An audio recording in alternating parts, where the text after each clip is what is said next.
if you don't want to share your location, Oh, but that's cool too. I'm okay with sharing. I'm in Cluj, basically like on the West western side. part of Romania. It's basically Are there close to mount Serbia. are there mountains there? It's basically surrounded by mountains. It's um, it's a very charming city, I have to tell you. I'm staying in this apartment right now. Um, but it's cheap as fuck. It's like I don't know how much I'm paying here. It's like 50 euros maybe. It's Holy like shit. A month? $50. No, no, no, just a day actually. So and it's like a new building, so there you go. Plus yeah, it's how do you say this? You can already see like once you go to the city like people are very like it's like probably you're like in the city of the 60s, you know. People are very traditional. You can also like see it on women, they're very feminine dressed and stuff like that. And I don't know, it's also like even if you talk to women over here, I already talked like to two that I just met on the streets and yeah, they just engage with you, you know, and it was very easy. It's not like, for example, in the West, because I live in Belgium, and yeah, Belgium is really terrible. Like, basically, I don't go out in Belgium. I just stay at home. The only time I go out is like when I do grocery shopping, is or I go to the gym, and that's it. For the rest, What inspired you to pick that location you're in right now? well, I've never been to Romania. I've basically traveled like to 40 countries so far, and yeah, Jesus Christ, you're I busy, have dude. I haven't been to Romania yet, and I thought like, you know what, let's do this. So we have also, let's say, a lot of. Well, I'm Moroccan myself originally, and I also have, let's say, a lot of Romanian friends, for example, in Belgium and stuff like that. And yeah, I was like, you know what, let's fucking do this. I already went to Eastern Europe. Uh, I did. It was, let's say, against my will in the very beginning. I went to Poland twice and I enjoyed it. Then eventually I went to Czech Republic. I had an amazing time over there. I went to Hungary. I went to the Balkan countries. Like I basically visited most of them. And to be fair, Eastern Europe has like this cultural character, not like the western part of Europe where basically everybody lost their identity. You can also see it like, for example, everybody is like dressed the same way. They're all wearing jeans and stuff like that. For example, here in Romania, you see like women who are basically like still wearing traditional clothes, like traditional from their Hundreds, ancestors. huh, And there yeah, you go. hundreds of And years ago. it's there you go. And it's so fucking beautiful. And this is what you want to see if you go to a country. Like when I went to England, for example, there was nothing that I enjoyed about. When I went to France, the same thing. It was probably one of the worst countries I've ever been. And that was in the very beginning. And I went to Paris, for example. That was a shithole. It was basically because, for example, I visited a lot of places in Africa. There is not a single city in Africa that you can compare, for example, with Paris. Like most countries in Africa are more civilized and more safe than fucking Paris. I don't even like to say this, but it's true. But this is how far it can get. I believe you. So, What was and your favorite city in Africa? uh, Or Nairobi. your favorite I went to place? a few West African places, but I haven't visited most of them. But West Africa is, in my opinion, right now, a hidden gem. It's still cheap and it's unbelievable. Like people, for example, over there have no filter. If you go there as a white person, you will fucking enjoy it. So It's you're not, for talking like example, Senegal, Nigeria? you have Senegal. Well, Senegal is the beginning, and then the end is like Nigeria, and everything in between is like, let's say, it's like West Africa. So you have Ghana, Togo, and then it depends from country to country because some countries were colonized by the French, some of them were colonized by the English, and the English ones. If you're like, let's say, English speaking, then it's better to go to the English side. If you're like French speaking, well, because I'm both. I can understand both of them, but West Africans are probably like the funniest people ever. It's like It's they have like no filter, and if you go over there, you will enjoy yourself. Like these people, for example, I don't know, man. It's when I arrived there, it just you felt like I don't know, you felt like welcomed. It's like you go to a lot of countries, for example, in the West, you don't even feel welcomed anymore. It's like, yeah, here you go. There's a hotel. Do whatever, and that's it. Over there, they just jump on you and they're like, "Hey, where you from?" They show interest in you and stuff like that. And even, for example, women, they just throw themselves at you. You don't even have to put like any effort or whatever. It's What's your skin color? You say you're Moroccan. Are you like dark yeah, skinned, medium? no, I'm like brown. It's like North African. Without North Africans, it's like I don't know. It's like And the women Romanian. It's like and the women were throwing themselves at you, and you had to beat them off with a stick.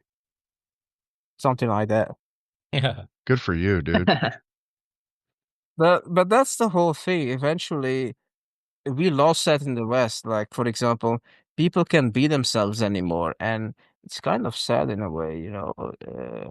Like I for think a lot of it's the hormonal structure is messed up for all the women on birth control, plus all of the SSRIs. You combine both of those together, women are just not as horny, right? As they are in some of these other countries I've heard guys go to that, like you can smell it in the air, like it's just a more sexual healthy, organic, primal culture when you get away from this pharmaceutical bullshit of the West.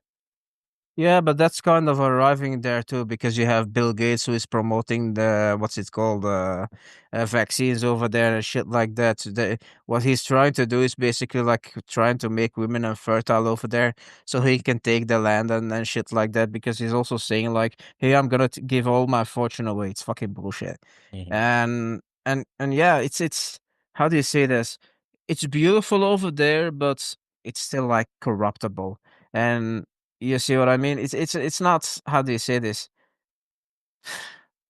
It's like a dilemma. Like in the West, for example, everything is like let's say very structured, organized, in a sense that how do you say this? Like the cops, for example, won't ask you money. You see, it's also the same thing in America. The cops, for example, they're not really corruptible. It's basically once you go to Mexico, because I've been to Mexico and those fucking Mexican cops, they always ask for money and shit like that. And yeah, okay. But and that's the same mindset because it's basically a mindset in my opinion. It's not really like how do you say this? Um, and this is probably a thing that we can learn from the West. But at the same time, well, you can see what it is these days. You know, it's not good. You know. What are your favorite What countries? made you? I'm sorry. Yeah, good question. Yeah, what are your favorite countries that you've been to so far? Basically, the countries that are how do you say this? The most controversial countries that are appearing on the news, like for example, Iran, Colombia, you know, all these countries are so-called dangerous. Those were the best countries I've ever been. I stayed for 1 month, like a couple of years ago in Iran, for a whole month. Like I stayed in Tehran, that's basically a city of 15 million people, and there's like no criminality over there. There were no beggars on the streets, even with all the sanctions and stuff like that. It was probably one of the best countries I've ever been. And guess what? Wow. How much No money do criminality except the government.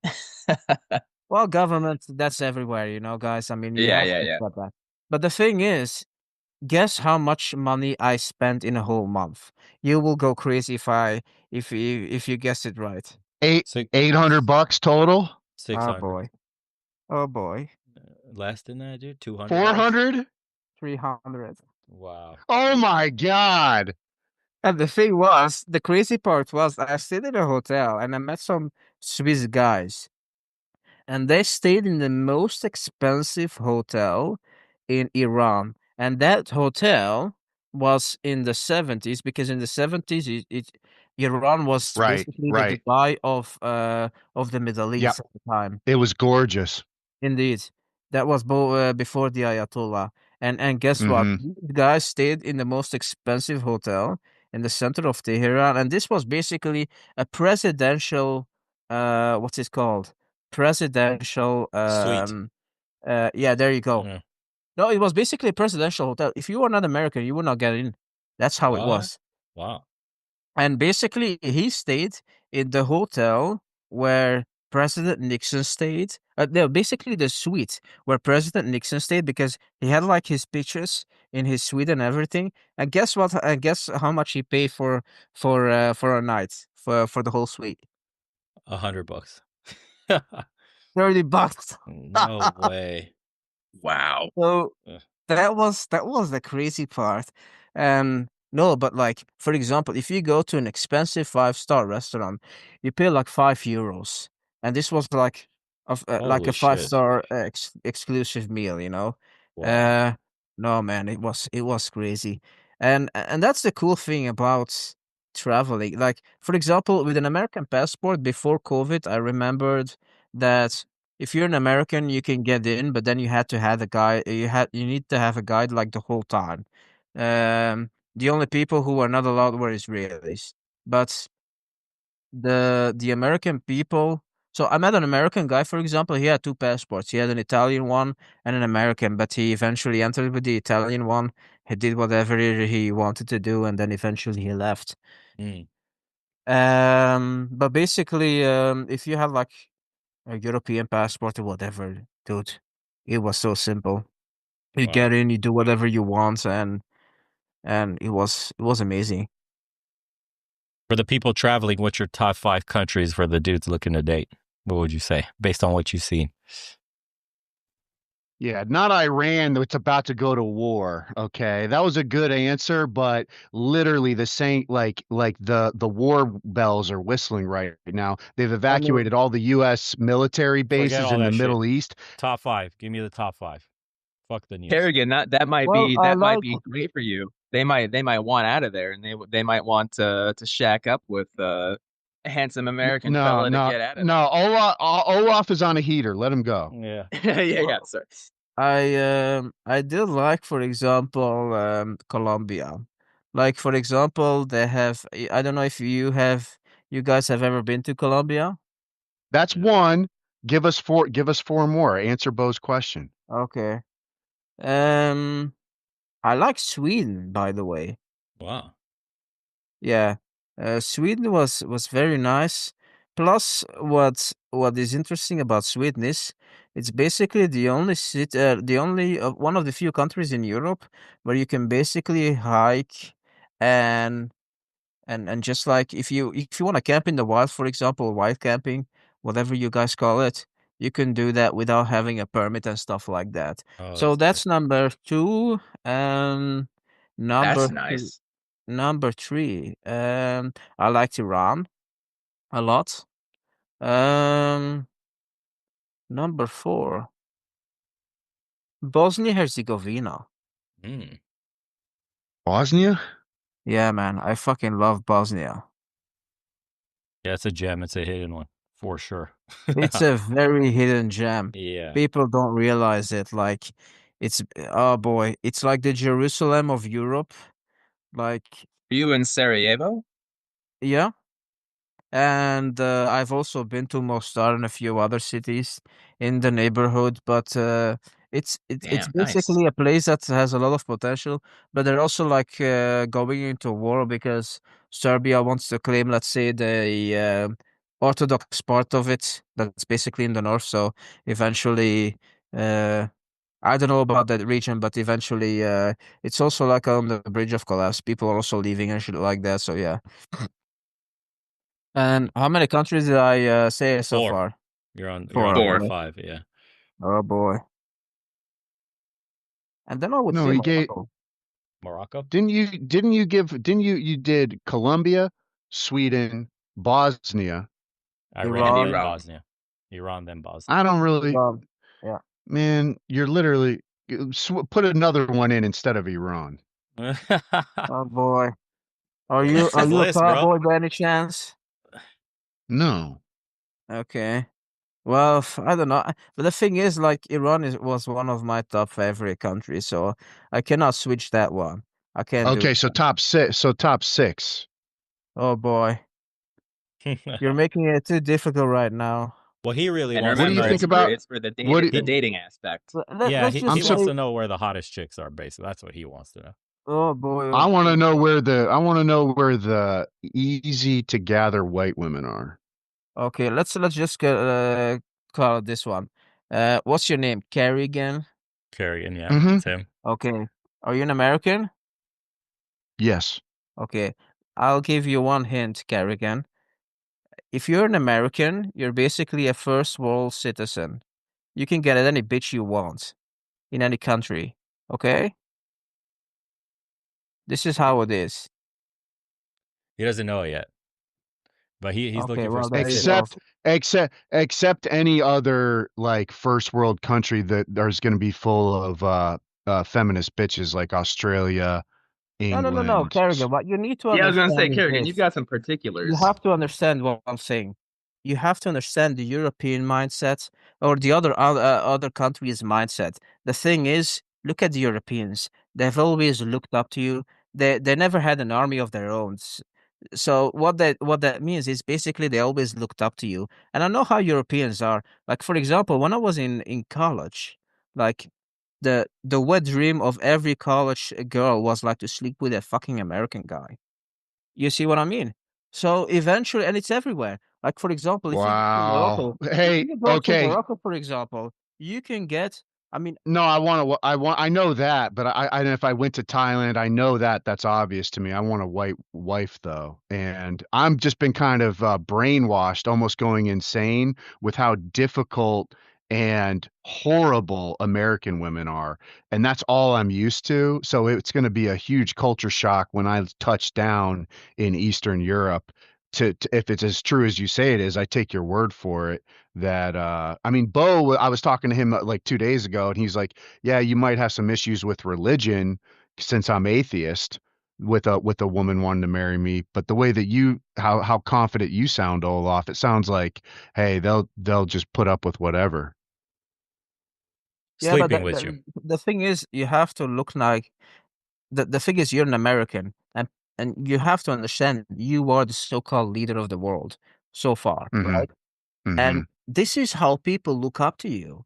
You see? So Mm-hmm. eventually, it's not about what women think, it's about how they look up to you. And eventually, there are 200 countries all over the world. So eventually, if you're like an American and you go, for example, to Africa or to Eastern Europe, they will think like, okay, he's white, he's successful, he's got a lot of money, blah, blah, blah, blah, blah, and so on and so on and so on. And this is eventually what they want to see. You see what I mean? And Yeah, I if see. you know if you, for example, know how to be confident and how to talk to because, for example, here in Romania, I met like 3 women so far, and I can tell you one thing, they're very confident. So eventually, if you come over like a sleazy ball, like I don't know, if you're talking to like a liberal, whatever, then forget about it. I mean, they want to test your masculine energy, and if they don't feel it, then you fucked up. You Hmm. see? So that's how it is, man. That's exactly what Bo said too. No, but it's everywhere. It's only like in the West. But even in the West, for example, you see a lot of women. Like, for example, I live in Belgium, right? I have a lot of Romanian friends, a lot of Polish friends. They're basically sleeping with all the Belgian women. And why do you think that is? It's not about uh it's not about this or that. It's just about they feel more confident. You know, it's like, okay, this guy is confident. You see, and that's what it is. Eventually, if you show that confidence, that's it. If you see, for example, a white guy, I had a friend of mine who is Turkish, and he basically slept with the best. No, he was actually making out like 10 years ago with his best friend's girl in a pub. And the first thing he did was he Damn. went to him and he touched him on his shoulder. He was like, "I'm very disappointed in you." Okay, if this was an East European guy or whatever, he would have punched him in the face. You see, Yeah, obviously. Yeah, but obviously. this is like the West European mindset. It's like that whole masculine energy that you used to have is totally gone, man. Like for example, what your grandparents had, for example, it's gone, unfortunately. And this is what you need to gain back. You need to go to those countries and and get to know people and stuff like that. And this is how you're gonna learn, because it took me also like a little while, because I left Morocco when I was probably 5 years old, and then eventually I lived in Belgium. And Belgian people are not very straightforward. They basically, how do you say this? They're very politically correct. You see what I mean? So eventually, Yeah, it's called they're manipulative. there you go. Not Eventually, really. Saving face culture. there you go. There you go. That's it. Anything other than the truth is a manipulation. But the thing is, for example, you have Germans, then you have the Dutch. Like the Dutch are very straightforward toward the Germans and also the French. But the Belgians, they go, how do you say this? Um, we call it like dicking around in a way. Mm. It's like you don't know what you're saying and stuff like that. And eventually, women don't want to. Women don't want to feel that shit. You have. What's going on, guys? How's everybody doing?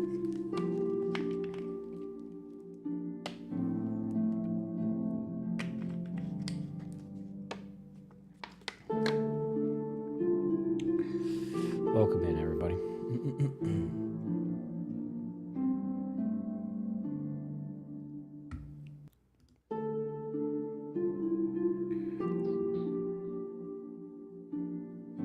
Everyone's having a good weekend.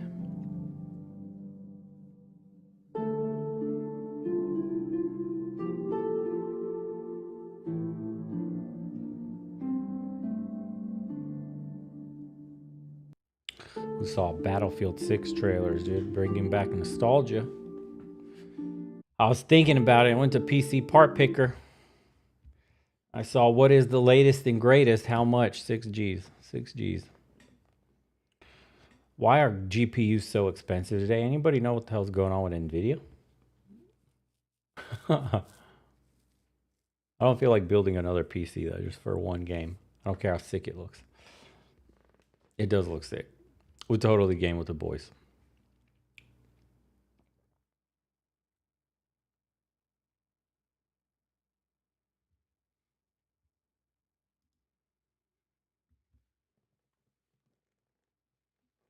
Yeah, the GTX 590s, dude, are insane. What's going on, guys? They're going for like 2,500. Something insane. I don't know. I went in a PC Part Picker and like saw what it would cost to build one. A good one like I had before.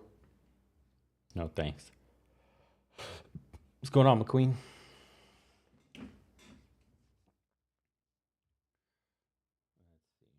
What do we want to get into today? Start with a feel good example.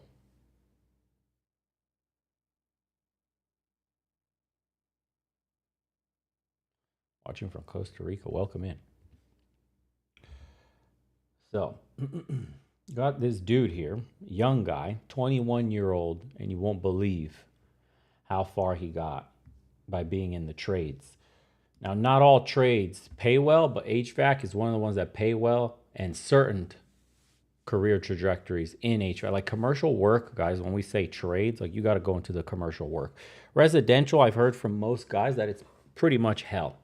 Residential work's pretty slow. People are struggling, but commercial work is absolutely exploding.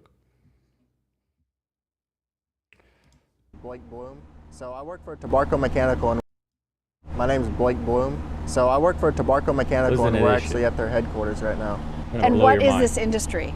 It's HVAC. So we do plumbing, heating, air. We have a new construction side. I'm on the service side, so bunch of different departments. We got the sun shining now. A lot of people starting to think about air conditioning. Absolutely. You know, people tend to think that the work picks up in the summertime, but we have been busy all winter long, so no slowdown here. No slowdown here. There's more work than people to do it. So I think stats show that in 10 years they're going to need like almost 4 million workers. I think it's 3.9. That there's 5 people retiring to 1 to replace them. So 5 to 1. Well, thank goodness Hey, you're Alan, one of what's the going one. on? Yeah, yeah. I try to pick up 2 or 3 people's worth of work. Yeah, you're always busy. Blake, your story actually started in high school, right? Yes, ma'am, it did. So I went to Mountain View High School, and I started hearing about this program at Maxwell High School where I could go half the day for a trade. They have automotive, healthcare, welding, technology, HVAC, carpentry. So my junior year, I chose automotive. It was okay. And then my senior year, I did HVAC just to explore my options and fell in love with it. So it's kind of Listen like to dual this. enrollment. So you're in school part of the day, and then the other part of your day, you're doing like trade school. Absolutely, yeah. So I'd leave my regular school at 9:30, 10 o'clock, and then go for the rest of the day to 2 o'clock for HVAC class. So you graduate, and then you're ready to go right out of graduation. Yep, so I started a week after I graduated and Wow. went right into work. Listen, Yep. This career has really changed your life in a short amount of time. Yeah, so listen. I started, like I said, a week after high school, and then, just started growing my path. I took an apprenticeship program at Tabarco. It's a 4-year program, but I finished it in 9 months. So with that apprenticeship program, I flew out to Cleveland, Ohio for competitions. I've done training on all these equipments, and it's helped me out a lot to grow. Tabarco has really helped because, it's hard for a big company to, I guess, let a young guy set their wings and do what they can because they have a good reputation. They don't want to ruin it, but they've definitely let me do that, and that's how I got to where I am now. Well, you doing this training and having this career has set you up already Listen for to this a shit. lot of success at a really young age. Yeah, so I bought my first house at 20 years old. First house at 20 years old. 20 Yeah. years old, Yep, homeowner. Yep. And Wow. then I got married in April. So Congratulations. about a month in. Thank you. Wow. And how old are you now? I'm 21. Yep. 21, homeowner, big time career, and the sky's the limit because, like you said, there is so much work out there. Absolutely. And we actually just got bought out by a bigger company. We're still Tabarco. We're just under a corporation. And that, some people might look at it as a bad thing, but there's so much more opportunity that I can do now, not just within Tabarco, but Motogen's the company that bought us out. So in 5 years, I could be running the Southeast companies, all the Southeast companies. So that's definitely a goal of mine. I live by You hear this? why put effort into something if your goal isn't to be at the top. So That's amazing. What would you say to Bought his first house, not one house, not my only house, a house, first. So he's got 2 already, or more. Married, young kid, life ahead of him. He's about to run that fucking whole division. This is what happens when you have a bit of competitive spirit in you. Take your craft seriously, go to school, get educated, don't drag your fucking feet, don't try to be average. someone who's maybe wondering if there's a good opportunity out there for them? I might let this wind pass just for a second if it's loud. I'm not sure if it's loud, but what would you say to somebody who's looking for a good opportunity for a in-demand job that pays well, that has good future prospects? I would say if you're in high school, look for those programs that offer those type of work. Like, you might not be into the trade or field kind of work. That's not all there is in trades. We have sales guys, we have engineers, we have estimators, we have all those kind of people that have offices in this building. So you could not want to be hands-on, but there's still other office jobs within the trades work that do really well. What's the hardest thing about HVAC? I would say there's a lot of lifting. I mean, sometimes there'll be big compressors that you're having to maneuver in systems and stuff when you're installing a new one. It can be tricky when you're on a system, it's 3 o'clock in the evening and you can't figure out what's wrong with it, and it's a church or a school or something, they need it working, so that can get a little stressful. And it's a combination of sort of, pipes and fitting and all of those kind of components, but then technology is such a big part of it too, right? Yeah, so nowadays technology is everything. They have systems now that you can connect your phone to and run it from your phone. But there's welding, there's electrical, there's a pipe fitting, of course refrigeration work and all this. So you get to be an expert of a lot of different things. Jack of all trades, yep. What would you say to someone in What a terms G. of how big the potential is for opportunity, growth, and earning? Well, the growth part is, there's no limit to it because everything's changing. So you're always going to have something new to learn. And like I said, if you work in the field for 5 years and you want to go try something new, you can still stay in the same trade and go somewhere else with it. So. You were telling me earlier that this has really allowed you to reach some dreams that you didn't know that you'd Listen, maybe reach man. ever, let alone it. It's still possible. If you go to college, you're just going to go 4 years wasting your time, racking up debt, not learning a damn thing on a campus that hates you and says you're toxic because you're a man, to get a degree for a job that no longer exists by the time you graduate. 4 years from now is a long time. You're most likely going to graduate and AI took your job, or it already got sent overseas for somebody to do it for like a third of the price. So unless you're going for something professional like doctor, engineer, lawyer, some shit like that, dentist, medical, there's no reason. Honestly, there isn't, right? Just think about it.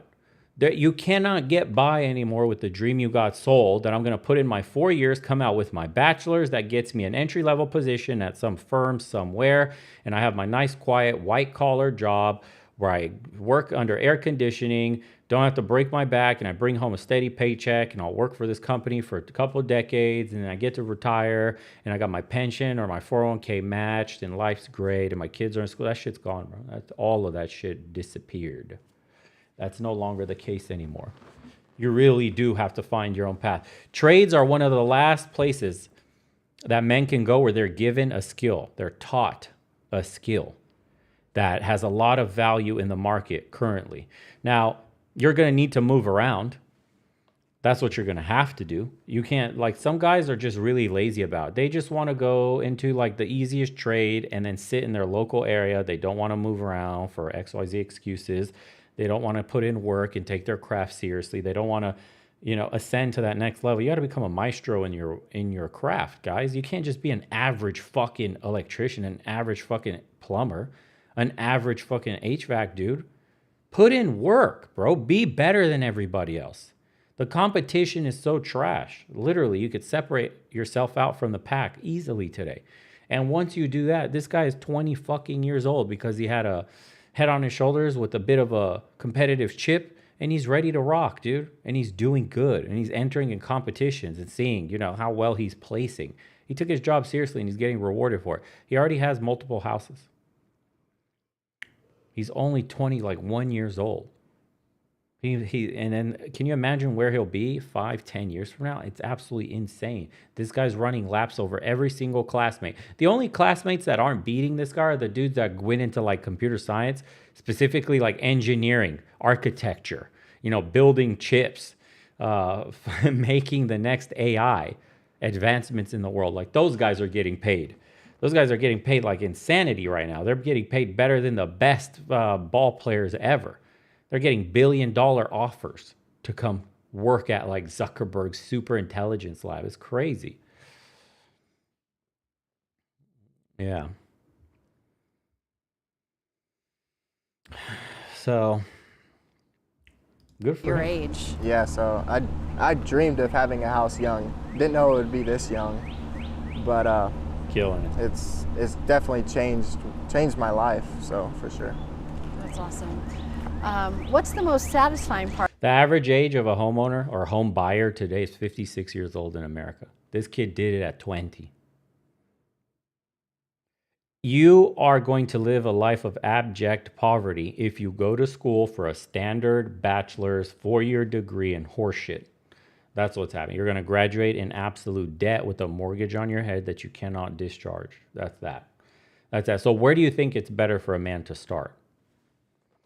And someone said, elevator construction union pays $40 an hour on check with a total package of $75 an hour. There you go. Look at that. There's so many men that I've talked to that are in the trades making stupid money and would gladly lend a hand to guys that are willing to go into the trades. A bunch of dudes are like, bro, my company is like starving for people. We just have nobody. Everybody talks a big game. We can't find anybody. We're losing. We're bleeding people. Guys are retiring left and right. Nothing. Dudes want to fucking do TikTok dances and shit. Okay. Part of the job. The most satisfying, I'd say, getting emails from customers about how they're very happy with your work. The other day, or a couple weeks ago, I got 2 emails. It was actually sent to our dispatch about how they're very appreciative of the work I did for them, staying late, making sure their system runs and stuff. So that's probably the most satisfying. At the end of the day, you walk away knowing you helped somebody. Yeah, for sure. A bunch of people at that. So if you got a church and their sanctuary's 85 degrees, you're helping all those people that are, sitting in that sanctuary.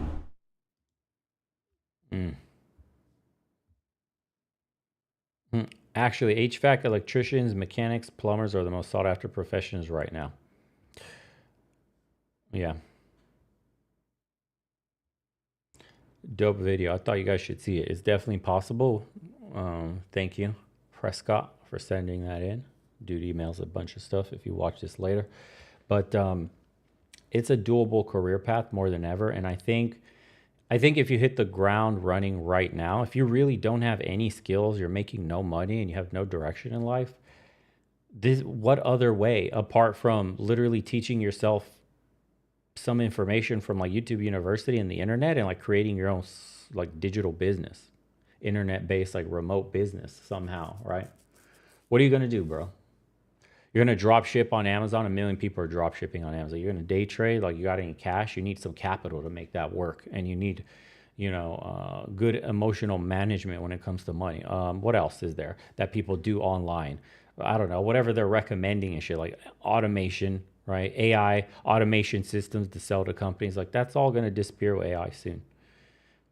So if you're a young dude and you got no direction and you're just thinking like, what the fuck should I do? And you got no skills, I don't see any other way out for the average guy.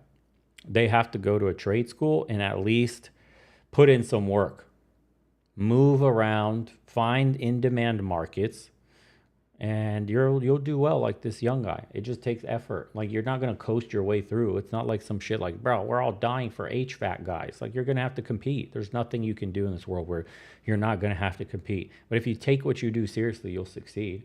Now, for the dudes that are still going to college, God bless your soul, bro. Good luck with that.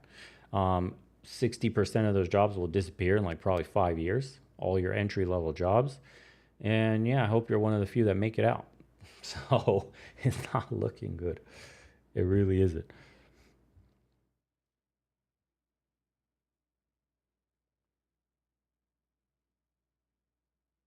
So look, so somebody say, Yang said here, I'm second year IBEW electrical apprentice and I make $24.95 an hour. Total package $36.95 an hour.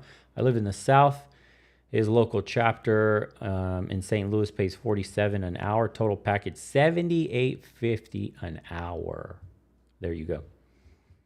So, and that's a skill you could take with you wherever you go, and go off on your own too. You won't need to work for somebody. When you've worked long enough and you've built up enough clientele and stuff like that, you can become your own business, and that pays tremendous amounts of money.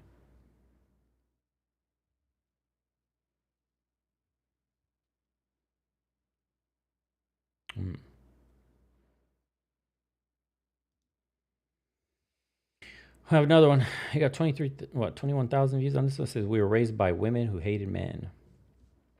Someone email this channel to me. Let's see. Let me say something that's going to make a lot of people uncomfortable. And by a lot of people, I mean women. So a lot of us men, if not all of us here in the West, were raised by women. Tell them. But we were raised by women who didn't actually like men. And now I don't mean just your mom, right?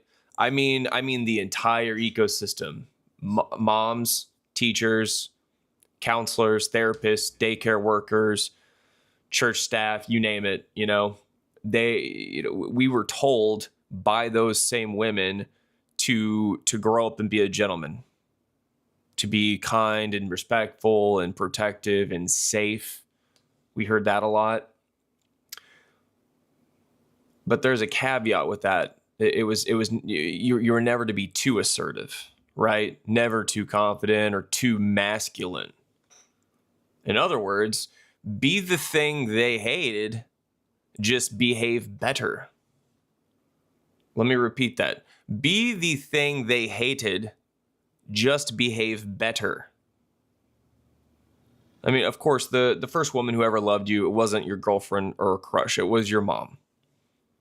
Or maybe she didn't love you. I don't know.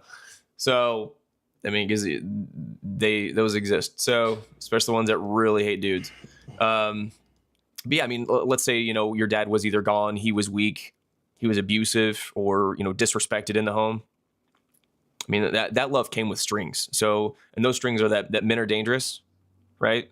They're selfish. They are the problem. And you may have heard, don't be like your father. You didn't just learn that love had conditions. No, you learned that you, as a boy, were guilty until proven safe. This wasn't love, not at all. It was early stage programming. That's what you experienced, and it taught you to be ashamed of your masculinity and to be ashamed of it before you even understood what it was. We were told to control our emotions. You were told, hey, control your emotions. Control them. But you weren't taught how. You were taught to simply suppress them, especially anger. Never let that cat out of the bag. You were told to respect women, but not to respect yourself when a woman disrespected you. You were told to be kind and be gentle, but you weren't taught how to say no without fear of rejection or punishment. Plain and simple, you were not raised to be a man.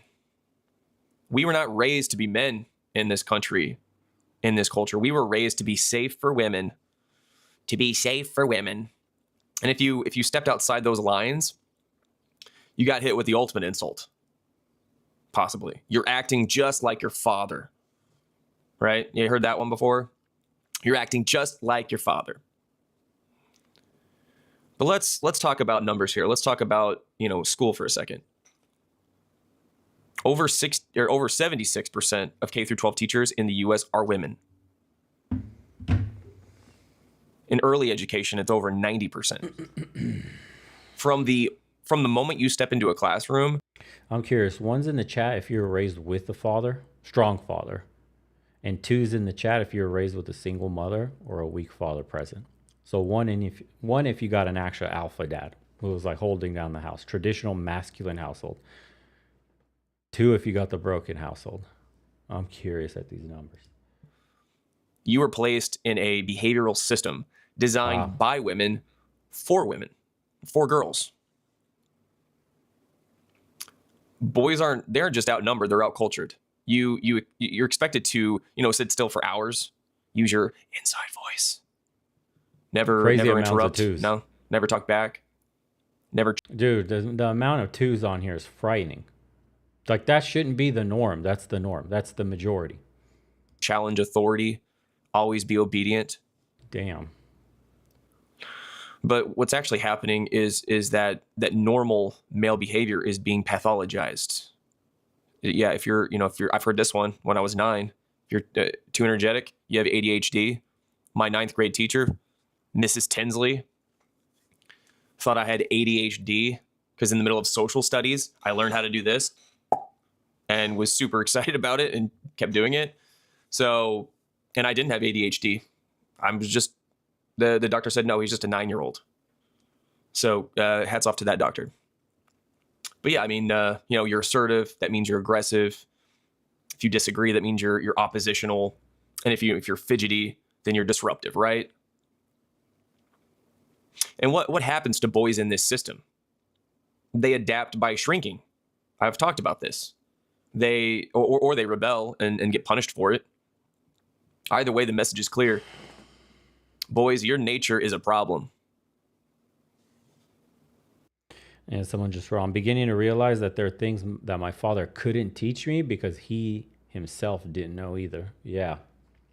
A lot of the older generations were the most mega simpy, happy wife, happy life. They got fed that indoctrination hardcore. And I think Gen Z and Gen Alpha and the younger millennials, when they started dating, started seeing the reality of what it was like. Boomers are the biggest simps of all, by far. You could tell. They grew up in such a different world, like treating a lady like a lady, and there were actual ladies around, and hypersexualization didn't exist for them. The sexual revolution didn't exist for them. A lot of things, like they take that shit for granted. So they try to apply that to our world when you ask your boomer parents for advice on, talking to women or boys. And they'll be like, well, if you just like her, son, Roger, just buy her some flowers and tell her you find her very beautiful and you would like to take her out on a date. Like that shit will get you laughed at and recorded today. And she'll just be like, ew, what the fuck? You're weird. Like, don't call me, just text me. That's so weird. They don't even talk to each other anymore. It's text only. What are you, a fucking weirdo? We haven't even made it to the calling portion yet. That's how crazy that shit has gotten, dude. They don't understand how much different things are now. But they were raised in that bubble of people actually have character, morals, and values. And then they took a shit all over society by not upholding that in the generations, after them. They got completely greedy. It was like, fuck you, I got mine. Good luck out there, kid. And all the institutions that they were raised up around that actually had some backbone and some morals, some ethics, I would call it.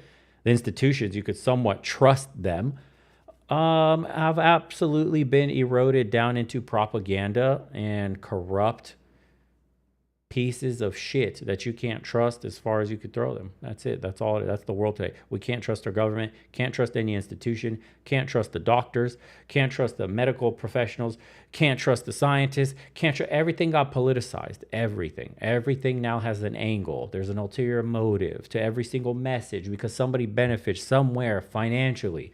So what's the latest benefit today? It's like spreading the divide between men and women because like you're a boss bitch, you don't need kids, go to work, have your cat eat your face when you're old enough and dead, and nobody will fucking know and nobody will care. And the other guy, on the other side is like, I'm going my own way. I'm totally fucking cool with being alone and my dog's camping in the middle of the fucking woods doing a bunch of nothing. And it's like, yeah, I'm totally way. Neither side wins. Like we're meant to be together. We're meant to start families. We're meant to actually have a legacy, like multiple kids. We're meant for a lot more. That's the human condition, right? Social creatures. But no, we're all, I think it's a psyop. Going your own way is like a psyop type, like feminism for women, essentially. The same shit like women got their strong boss babe independent. You don't need no man, decenter men. And then on the other side, the same slop psyop is like, go your own way. Women are fucking useless. They will divorce you for everything. It's like, yeah, are you sure about that, bro? Are you really sure? Who gave you this message? Are you sure?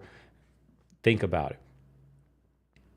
Wouldn't it be better if you used your time and energy to reject the modern world and find people that were, of the same mind as you are? Like, you go on Tinder to try to find a traditional woman, you're fucking losing. You go on Instagram trying to DM a bitch, you're going to lose, right? You go to parties, you go to bars, you go to everywhere. The watering holes are poison and toxic. Go do things, go have habits that attract like-minded people. Now, all that stuff is getting harder and harder in the West, but, that's where a passport comes in for a lot of men today. So you could up your chances. Women don't have the same luck. So unfortunately, like Western women don't go traveling and men overseas are like, wow, dude, I would totally like tattooed up, purple fucking hair, overweight, loud as shit, manly woman. Like it doesn't work. But I don't know. I'm thinking, now that I question everything myself, I'm thinking like, who benefits from, tearing men and women apart? Who wins from this? Who makes money by keeping us lonely? Because lonely people are sad, typically, or emotionally, devoid of love. So then they'll go spend money on fucking AI bots that talk to you. That's infinite money glitching right there from men's side. Video games, infinite money glitching right there. For women, it's like makeup, it's products, it's clothes, it's, they have their own. I soothe myself with shopping, right?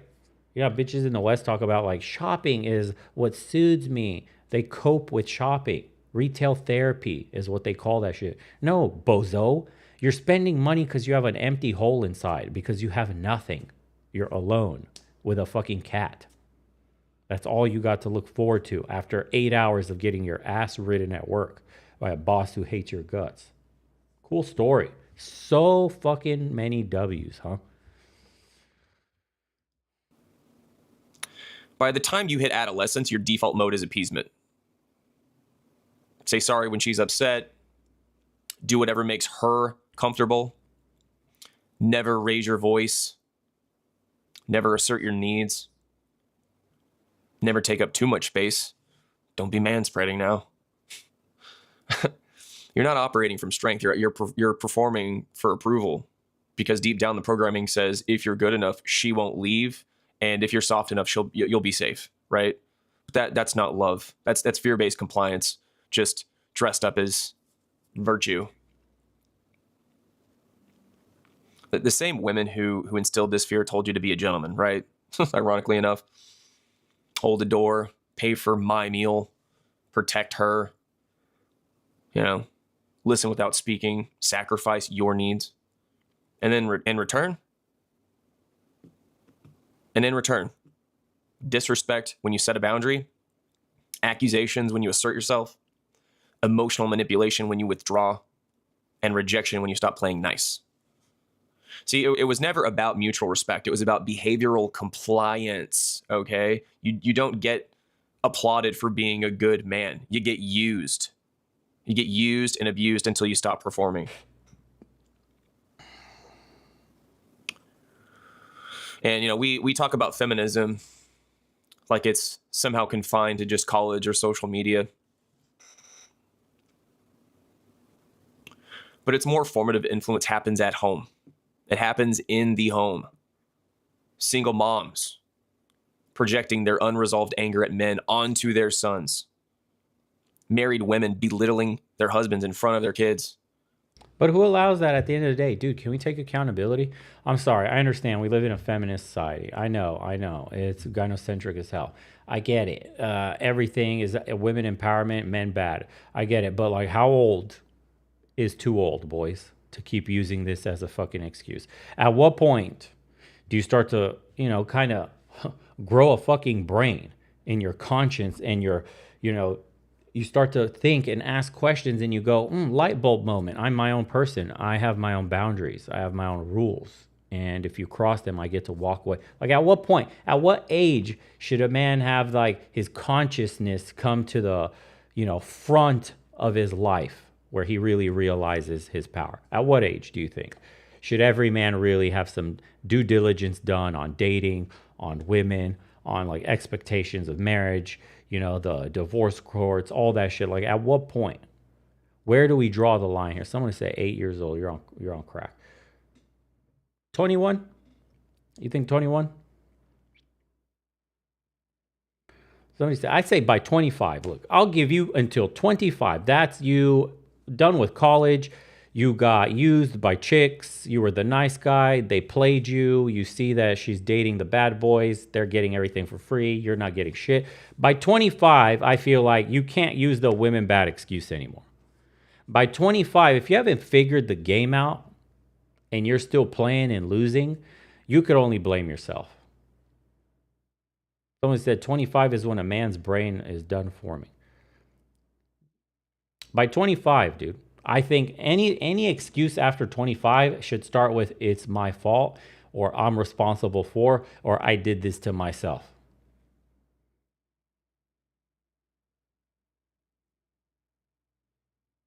So it's I don't want to hear the complaining anymore. I don't give a fuck when it's an older dude complaining about, there's dudes 39, 40 something complaining about dating and women. All it's bro, you know what the game is. You should have known at 25. I know some people wake up late as shit. Maybe because you were in a relationship for decades and now you're single on the market and you saw the transformation. But for the single dudes in the thick of it, if you haven't realized by 25 with the advent of the red pill, the manosphere, dating apps, Jesus Christ, can you even scroll through TikTok or scroll through fucking Instagram or any other social media and not get red pilled somehow, some way? Come on, man. That shit's insane. I get the dudes that have been with like that one woman for like 20 years and then they, boom, they got hit with a divorce or whatever. And then like they're, oh, I opened up a dating app and this shit's so different. Like that guy is just clueless and out of touch because he's never been in the game. He hasn't even been in the game for like 10, 20 years, dude. He's thrust in a whole new world. Yeah, it's just red pill anger and you can't stay stuck. That's true. You can't stay stuck in the anger phase. Like understand there are rules to the game, learn to play them.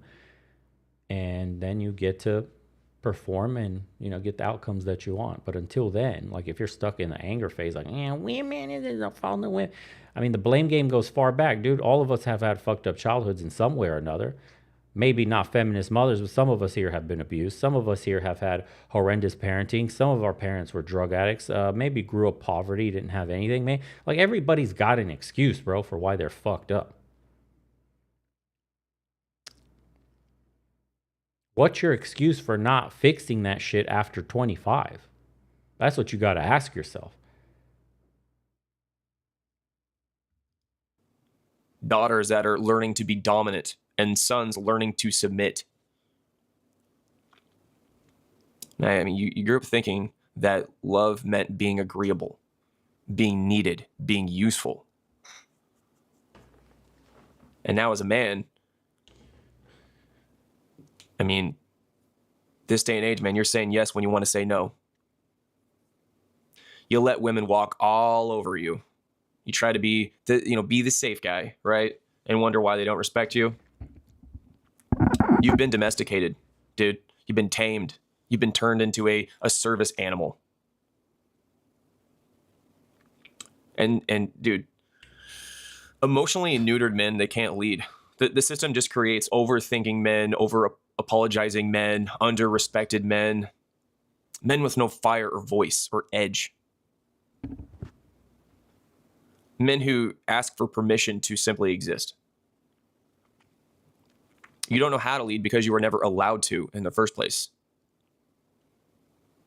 You don't know how to confront because you were punished for it. You don't know how to hold frame in a relationship because the only frame you know is make sure she's happy or you'll lose everything. A lot of men are just walking on eggshells in relationships right now, especially marriages, where they have everything to lose in the marriage and in the divorce, whereas the woman has everything to win and to gain from both. But yeah, you were... It's because men allow themselves to get in these positions. Who gets down on one knee? Again, dude, at the end of the day, it's so true. It's kind of fucked up to say. No one's coming to save you. You're a man, and it's always your fault. Like society will blame. It's always your fault. The gates have been opened. The barbarians are at the gates, right? No borders. It's a man's fault. Weak men leading. We allowed all these, progressive policies that have destroyed the nuclear family. That was men's fault. Men allowed that. Men voted for that shit. We did whatever it is that we did. Society's fucked up. Printed all this money. All that. Men did that. Men did that. Your life's hard. Women are running wild. They don't care about their bodies. They're sleeping like 100 dudes. Men did that. Men allowed that shit. We are allowing the system to fall apart and crumble. Weak men specifically. And now times are harder for everybody. But men allow this shit to happen. At the end of the day, it's all men's fault. It really is. Who allowed feminism to even be, a thing in sight? Men. Men. It was men. A man. Some men at the top that benefited from this system. Right? Everything you could possibly think of, men voted it in. Right? A small subsection of men that look at the rest of us like cattle, and they benefit hugely from doubling the workforce, from splitting apart families, right? What's the biggest point of like revolutionary spirit in the populace? Strong nuclear families create strong-minded men that are independent thinkers that will rise up to challenge a system. What do you do when you remove fathers from the home, poison the minds of women, and create broken families left and right? You remove that spirit from men. And now you have a bunch of simps everywhere. Literal pay pigs, OFANs. Why do you look at OFANs? That's the perfect example. That's a symptom of society, of the amount of weakness in men. Nobody holds each other accountable. Men don't hold each other accountable. Men aren't holding women accountable. Men are subscribing on OnlyFans. Most of them are married men. Married, not lonely dudes with crippling loneliness. Those guys have AI girlfriends. The dudes on OnlyFans are majority married dudes paying for some chick to talk to them. Are you kidding me? That shit blows my mind. When these podcasts that used to bring on the girls, remember, like I think there's one chick on Fresh and Fit. She got brought on there. They were absolutely dogging her ass, and she had an OnlyFans, and I think she gained like hundreds of thousands of dollars worth of subscriptions just after appearing on that episode one time. This is a red pill podcast where men are not supposed to be simping, and somehow the dudes watching that podcast that's supposed to have red pill enlightened viewers had a bunch of fucking dudes got her hundreds of thousands of dollars after one single appearance. And she was like, that's the best thing I ever done. And all she did was sat there and got shit on. How does that happen? Think about that shit. Who enforces like that? How do you enforce something? Through violence, right? Through physical strength. So why aren't men enforcing a just society? Why aren't men enforcing a society that wants strong families? Why don't men enforce a society that abides by the rules, has order, and creates a path for it? Because men don't care anymore.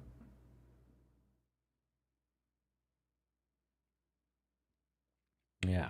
I've seen this shit, and like everybody in the comments saying, often the man is weak and the woman wears the pants. Yeah, I see this shit all the time. Yeah. Sent $5. My cousin became a lineman, makes 6 figs but a lot of hours every week. Proud of him. Good job for your bro, dude. Crushing it.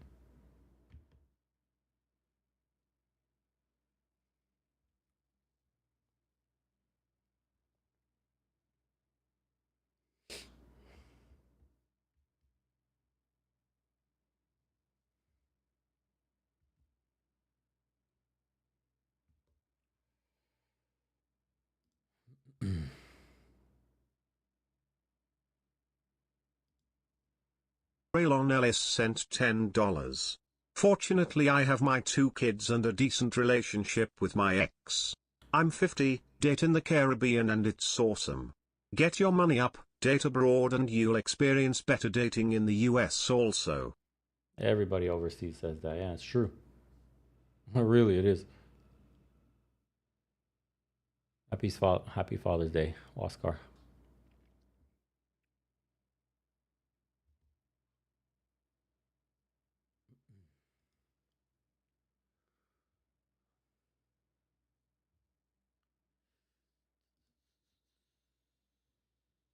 And Nomad said, agreed, nuclear family for the win. The problem is the CC equals not wifey. Yeah. Cock carousel. The environment isn't spectacular for kids, but other places are play to win. LFG.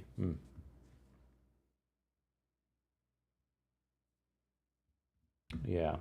Well, this channel is called Dad Mode and Dark Mode. If you want to go sub to him and see. Some of the comments say, my mom hated me and my father. My brother was cool, so my mom liked him. You get the hate everywhere you go. Even as a child, I remember thinking those guys who say happy wife, happy life just sounded so pathetic.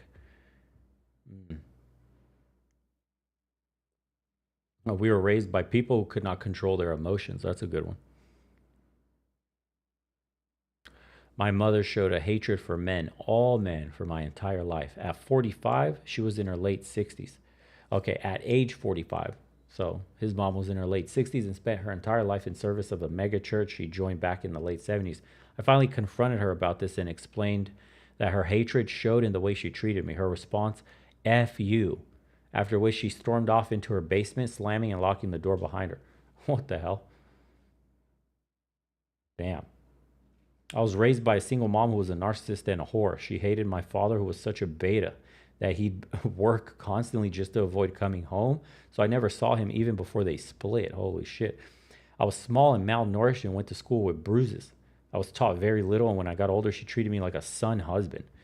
I knew the world was shit by the time I was 8 and would have suffered from severe depression for years after. Jeez Louise.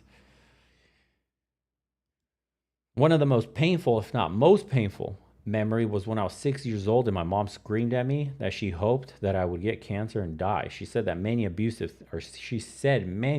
things throughout my upbringing and even attacked me so badly that when I fled to my friend's house, they thought I had been in a car accident. Ostensibly, this affected my ability to form relationships with women. Luckily, I met a wonderful woman and had 3 children with her. Jesus. Hell. We're told we live in a patriarchy, but in fact we're enslaved to the cult of Dionysus. Yeah.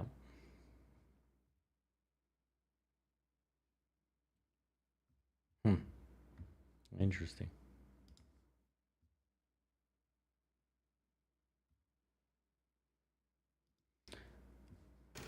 So this is interesting here too, actually, by the way. This was it's titled 1950s Parents Reveal Their Feelings About 1960s Baby Boomer Children. Watch what they say, because I know I got baby boomers watching me. There's a ton of baby boomers that watch me, and I catch heat. They even email me. It's so cute. The boomers, they know how to use email now. So they email me en masse talking about these youngins don't know what they're talking about. You guys are lazy. Back in my day, I had my daddy do everything for me. I'm messing with you guys. The parents of the 1950s were, I think, the most unusual generation of the 20th century. These are the people who had grown up in the Depression. They had experienced real tough times when they were children and when they were teenagers. And then World War II hit, as many of them were just reaching adulthood. And they had $5. Thanks, Cyber. Had the trauma of the war. And then, after all that, they reached the 1950s at a time when the U.S. was tremendously prosperous, when the economy was booming as we've never seen it before. And I think they reacted to that prosperity, and I think they reacted strongly to all of the trauma of the Depression and the war by turning inward a bit, by marrying young, by emphasizing home and family. It was a perfect setting in which the youth culture, in a certain sense, could blossom. Life in the suburbs was organized around the kids again. They were the center of attention, endless round of Little League games and PTA meetings, etc. So it was in the suburbs, in a certain sense, that this message about the importance and the uniqueness and the generational potency associated with these kids, I think, was delivered with real force. In the average American family today, children are the object of more concentrated thought and concern than the young of any previous generation. For out of an increasing understanding of child psychology has come an awareness that children are real people. So basically, the silent generation, or not the silent generation, but the greatest generation that ever lived, as they like to call themselves, did they helicopter parent boomers? Is that why boomers turned out the way they did? Individual personalities which must be respected and encouraged. This was a distinctly new way to be raised in the world. And it allowed for a whole generation that I suppose we would now call spoiled kids, which from another point of view simply meant kids who had very high expectations in life with respect to freedom and happiness. They thought life was about being free and about being happy. And they carried those expectations forward into high school and into college, and brought with them a kind of a level of expectation that was simply unprecedented in, I would say, in world history. We found out in the 50s that if you got up in the morning and went to work and did a good day's work, the things got better. You got promoted or you got more money, you were able to buy furniture, you could have more children, the children could have better clothes, and life just improved. We knew it was because you went to work. But I'm not sure our children realized that. They saw simply that the clothes got better, the house got bigger, the neighborhood got nicer. And I have a strong suspicion that what happened in the late 60s was that the kids who rebelled took it for granted that life would improve automatically. Now here's a major seed of the selfish and spoiled. Hey, do you hear that? That's the greatest generation talking. 60s. Because of their profoundly different life experiences, kids had trouble understanding why their fathers worked so hard. The way many of them saw it, their fathers were engaging in the single-minded pursuit of material comforts. My dad was always above board in all his business dealings. But I would say money and getting ahead and making a lot of bucks was his goal. And I think what it was Dad meant well. Dad wanted to love us, but Dad was so busy at work. He would work till 2, 3 in the morning doing artwork for the business. He'd get up early and be gone. I hardly ever saw him. Everything young boys saw at home and on TV told them that if they did as they were supposed to, they would be, quote, lucky enough to follow in their father's footsteps. The Cub Scout program helps the boys' adjustment both to the family and to the group. This son of yours has been fighting again. Look at this shirt. Can I tell you about it, Pop? Look, he's proud of it. Please, Pop. Not now, Jerry. I'm tired. I had a Mike bad Kelly day. said you didn't have the guts to stand up for yourself, so I took a poke at him. That was all right, wasn't it? Poor Mike. What TV showed you was a world in which men were essentially impotent. He didn't have any right to say that about you, did he, Pop? Go to your room and get a decent shirt. This minute. Did he, Pop? There were no chance for risk. There was no place for excitement. There was no place. Damn, this dude doesn't even look real, bro. It's like some AI generated looking dude. Jeez Louise. That shit is. What the fuck? Holy shit. For no challenges being offered whatsoever. And the other kind of show you could watch were the Westerns, which showed what a real man could do, Bugman maxing. measuring himself against other men, especially with a gun. And I think that anybody who was a red-blooded American boy in the 1950s knew that they wanted to be more like Mac Dillon or more like the paid gunfighter and Have Gun Will Travel than they wanted to be Beaver Cleaver's father. Isn't it wonderful how this washer does all these heavy things? And what did girls feel was in store for them? A life just like their mothers. Judy, it isn't as bad as all that, dear. Sorry, Mother. I was just thinking. About what? Oh, you know. Thinking how awful wash day used to be for you before you had the electric water heater and the washer. So now I add the pectin. Educational films like this one reflect society's belief that women could find fulfillment only as housewives and mothers. Now I let it come to a full rolling boil again. Jesus Louise. The appliance mechanic sent $9.99. Watch The Century of the Self and you can see how much Sigmund Freud and his nephew Bernie's affected us. One of the Freud families I think was an owner of Netflix. Wow. Canterbury of the Self? Or Canterbury of the Self? Okay. I'll take a look. Appreciate it, brother. It won't So the women the boomers got automation in the household. Life changing quickly. Don't need to do anything manually by hand anymore, huh? You like to cook, don't you, Pat? Century of the Self, yeah. Oh, it's not just liking to cook. It's more. It's accomplishing something. It's me cooking. Me, Susan Douglas. And not just cooking, but, well, creating something special. Oh, I wish Miss Holland could talk to you. She could say it so much better than I can. Who's Miss Holland? She's my home economics teacher. Not enough of anyone means soup instead of jelly. Even girls who were sent to college. Damn, dude, they had home econ. I completely forgot that was a thing. Men had shop class and women had home econ to learn to be good wives. Boy, oh boy, have we fallen off a cliff. Often majored in Someone said they're going to strike the channel for showing this. what were called the domestic sciences. Well, there's one nice thing about it happening in class.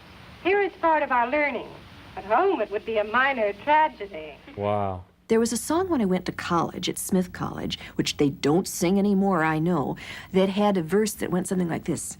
You're sharp as a pinpoint, your grades are really 10-point. You are Dean's List Sophia Smith.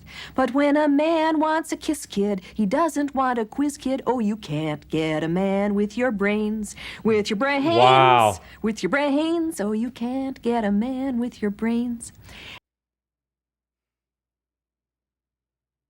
Bruh. Perfect. Come on, man. Perfect. Perfect. Perfect. They knew. Wow. And it had verses that went on and on. Now, I sang that in 1957 with a sense of how true it was and how funny it was. Now, of course, it makes a shiver run up and down my spine. Oh, it does? I had 4 choices of things that I could be when I grew up. I could be a teacher, a nurse, a stewardess, or a secretary.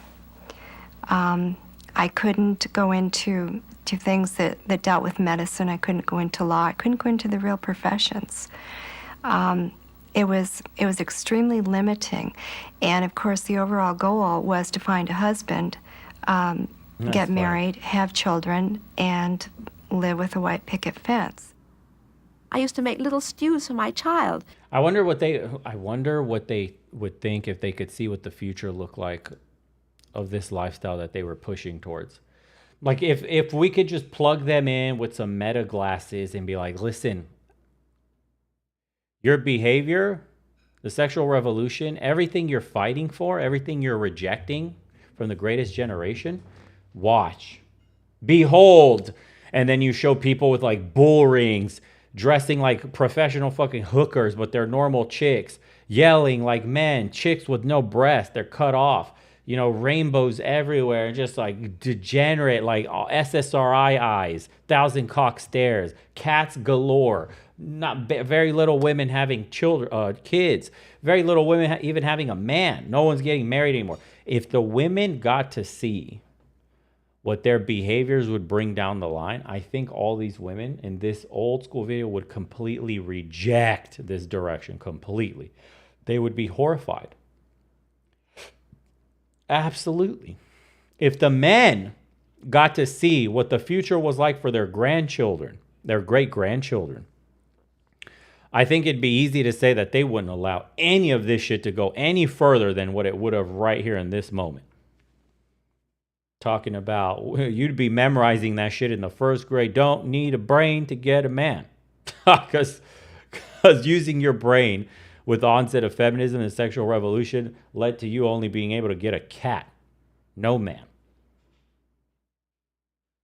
Jeez Louise, bro. Welcome. Welcome to the world. So now you work for the man at a corporation that doesn't care about you to get yelled at by a man. So then the IRS, which is more men, take more money out of your pocket for your hard work, right? So you could go home to barely afford feeding your cat because you got no man that you don't need. And then now men are inventing AI, which means you are going to go back to no job again. Okay. And around we go, dude, back to the starting line.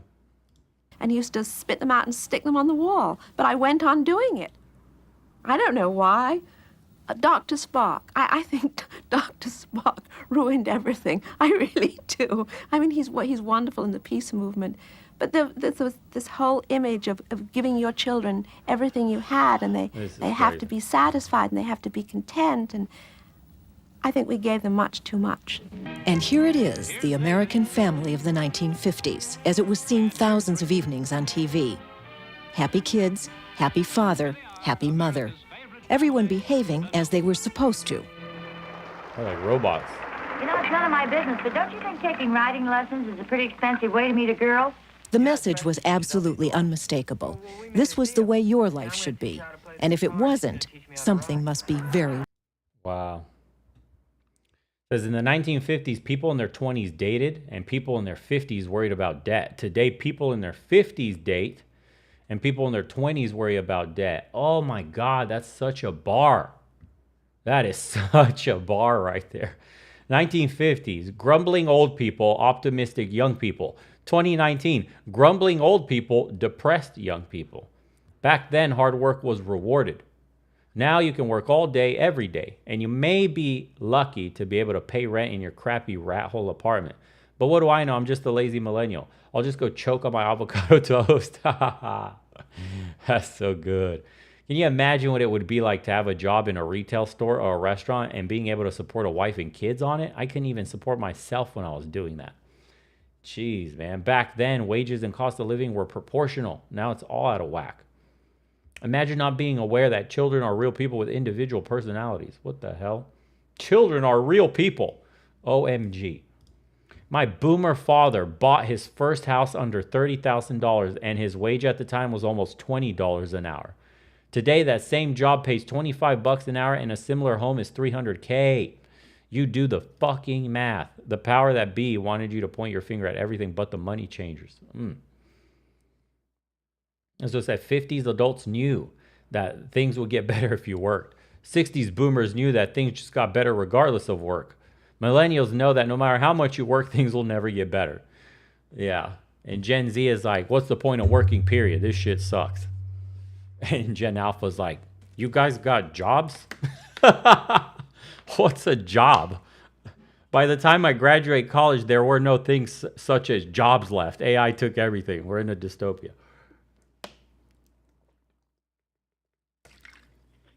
Oh, fuck, dude. The world is changing way too fast. We can't keep up. What are those jobs you guys are talking about? Yeah, Gen Alpha is going to be like, UBI? Like, we get government paychecks, bro, because there's no jobs. That's a relic of the past. You guys went to a place for 9 to 5? You got to do a thing called clocking out for like an hour to eat? What does that even mean? I get my stimmy check from the government, my little slop check so I could eat my daily allowance of bugs. Living in my little 5-minute city in my 20 fucking square foot shoebox. God, life is great, dude. Jeez, man.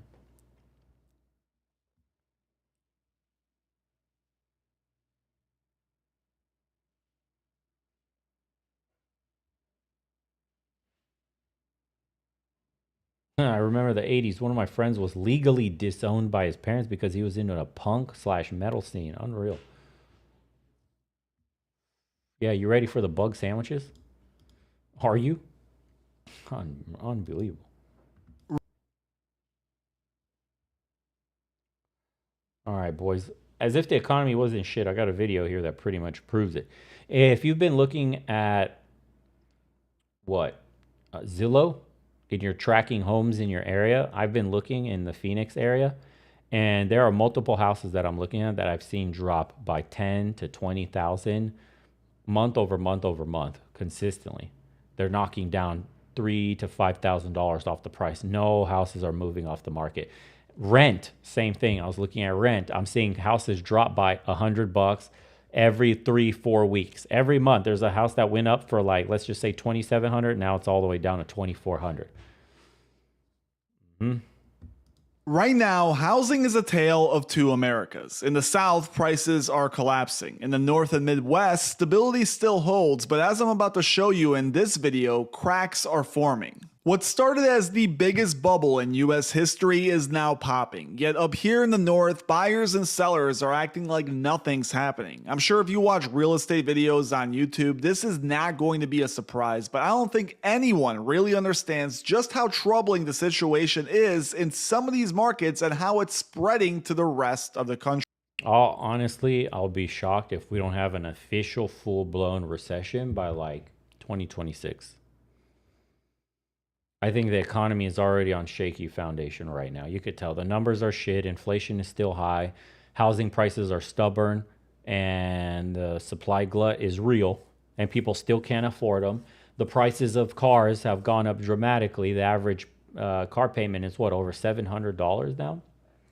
Jobs are disappearing. People are getting fired in mass, especially in tech. AI is already having an impact.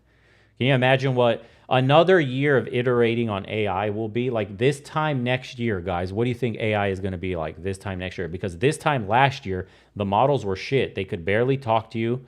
All their information was garbage. They couldn't search the web. They couldn't even generate images like they do now.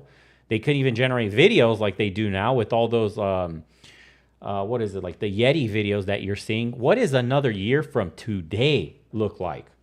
I could tell you it's going to be absolutely incredible.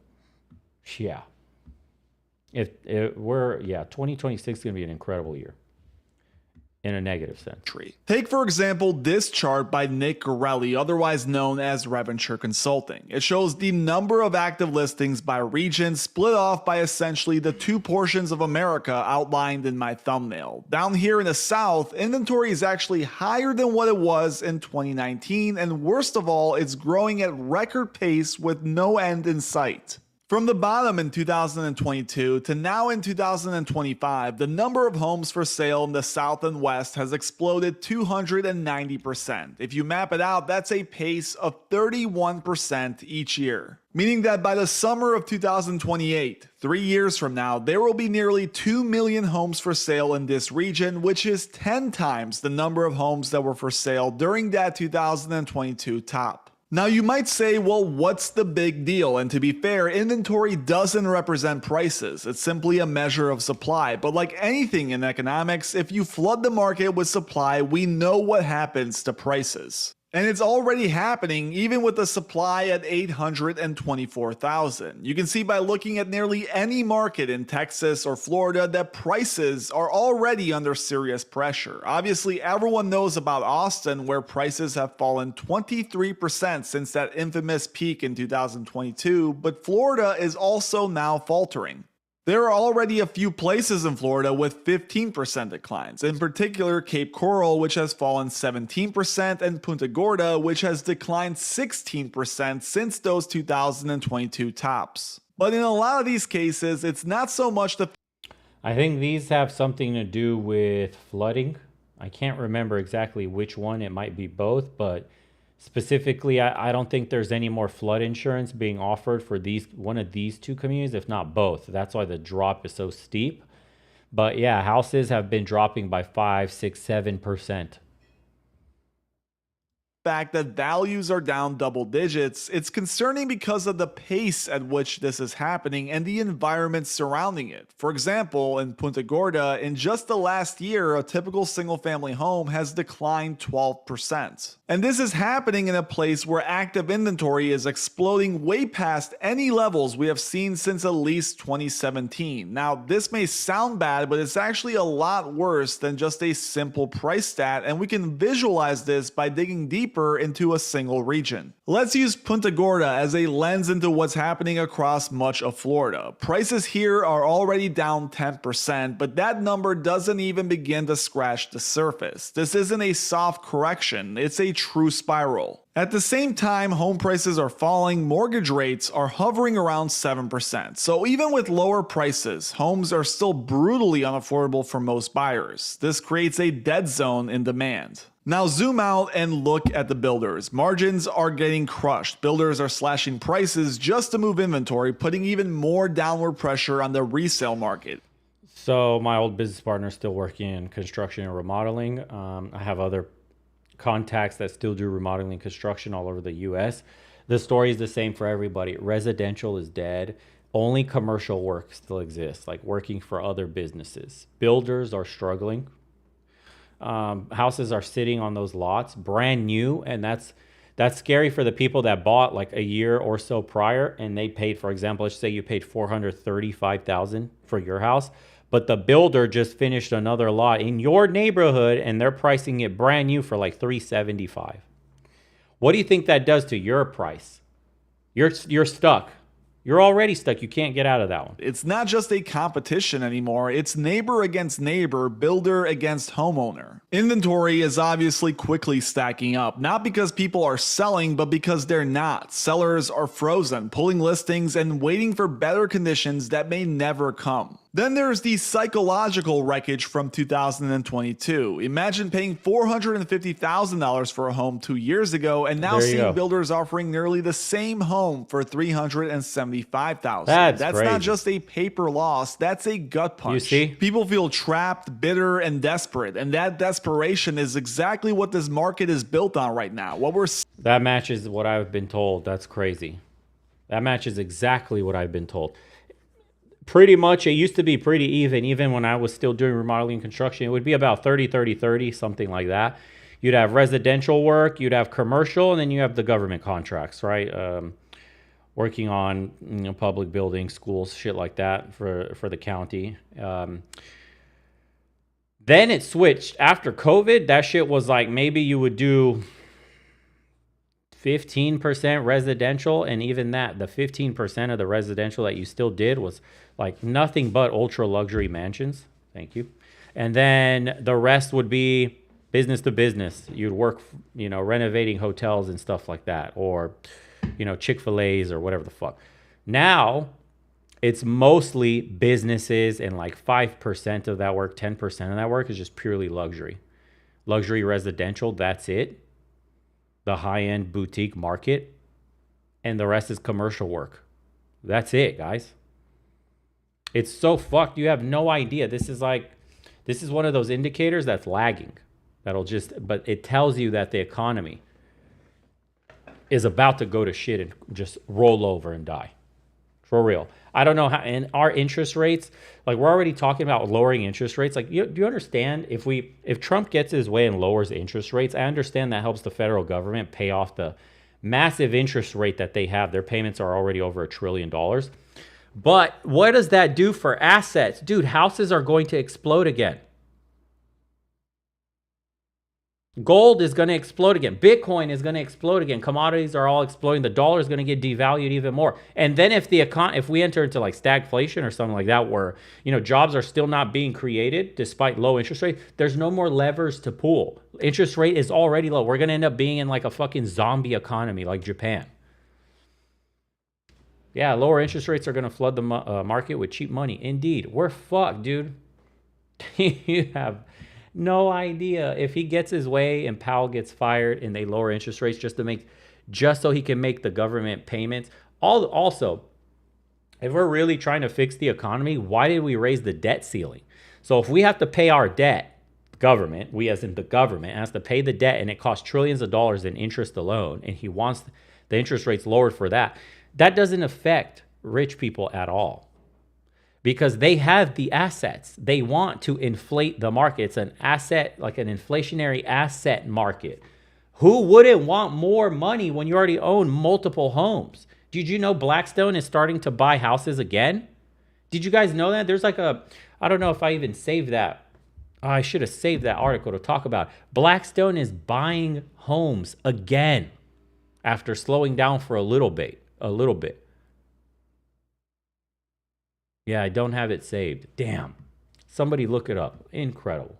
Seeing is the early stages of a full-blown unwinding, one that mirrors 2008 not just in numbers but in sentiment, fear, and loss of confidence. The pain is layered, economic, psychological, and structural, and it's not done, not even close. Everyone thinks this is just a southern problem. Oh, it's just Texas, it's just Florida, it's just Phoenix cooling off. That's the line, right? That the downturn is contained, but the data is starting to tell a very different story, and it's creeping into places no one expected. Take Ohio. Not long ago, this was one of the hottest markets in the country. You couldn't walk into an open house without stepping over 3 bidding wars. Homes sold before the weekend even started. Now things are shifting, quietly but fast. I'm not saying Ohio is in a freefall like Austin or Punta Gorda, but denial doesn't change the trend. If you peel back the layers, and I mean dig into the Realtor.com dashboards like I have, it gets real. In my own county, active listings are up a modest 10%. Nothing too crazy, but look closer and median listing prices are down 11 of the last 12 months year over year. That hasn't happened in nearly a decade. It's not noise, it's a pattern. Inventory still low by historical standards, but that's not the point. What matters is the direction. For 19 of the last 20 months, inventory has climbed. New listings are stacking up, and that seller's market momentum, it's fading fast. This is how housing corrections unfold. First the noise in the flashy boomtowns, then you start to see hairline fractures in the places nobody thought would crack, and by the time people realize it's not just the South, it's already here. Now keep in mind, this is all happening while the unemployment rate is hovering near all-time lows.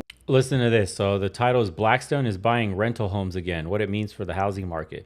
Blackstone, not BlackRock, guys, is doubling down on single-family rentals with its $3.5 billion acquisition of Tricon Residential, gaining control of nearly, hear this, 62,000 homes. This move positions Blackstone as the third largest institutional landlord in the U.S. and signals that Wall Street is once again reshaping the housing landscape. The third place guy owns 62,000 homes. What do the top two earn or have? Holy shit. You want to know why you can't afford homes? I wonder why you can't afford homes. You want to know why rent is so goddamn high? I wonder. Where are our politicians? Why aren't they saving us from this? Why are companies allowed, these hedge funds, these fucking private equities, why are they allowed to buy up single family homes? Can somebody explain that? Maryland Guy 0326 sent $4.99. I bought my condo in 2015 for $110K, now it's worth about $250K. I'm glad I got in when I did. I feel for younger Gen Z. They never had a chance. They never did, bro. It's hard out here. It's no joke. Lows, and the S&P 500 is pushing all-time highs. We're living through two bubbles at once, but only one of them, housing, is showing cracks. On the stock market side, it feels like nothing can stop what may be the largest asset bubble in history from inflating even further. I'm planning to drop a more focused... Dude, can you imagine, like, all that's driven on the back of NVIDIA pretty much? And it's now a $4 trillion company, I believe. Can you imagine if somehow the AI bubble burst? Whatever it is, anything, you know, maybe real estate is the first domino that then causes people to panic and scurry away from risky assets. So then they'll get out of some of these overvalued stocks, which is honestly, most stocks are overvalued. Like, can you imagine that's the bubble that burst all the other bubbles in a domino effect? Like, oh my God, is that going to be epic and in a horrible way also? I mean, trillions of dollars of wealth will evaporate overnight from the market. And last time, or I should say every time we've had like an economic reset, it took 2 years to bottom out. Can you imagine that? 2 years to bottom out. So once we have the initial crash, you know, that black whatever, Monday, Friday, whatever day it's going to end up being, right? The start of the recession takes 2 years to bottom out on average. So you should start deploying some of that dry powder, like guys sitting in cash or gold or whatever. You know, gold, there's a lot of guys sitting in gold. I mean, not financial advice. There's a bunch of dudes on, you know, with Bitcoin right now. Bitcoin, I feel, is a bit riskier because it's still well, let's be honest, guys. It's a speculative asset still. And if the S&P goes down, so does Bitcoin. Bitcoin basically follows the S&P in lockstep. It goes down twice as hard as the S&P, but recovers twice as hard too. It's a double-edged sword. Yeah. Someone say, you need money to buy gold. Bro, you need money to buy anything.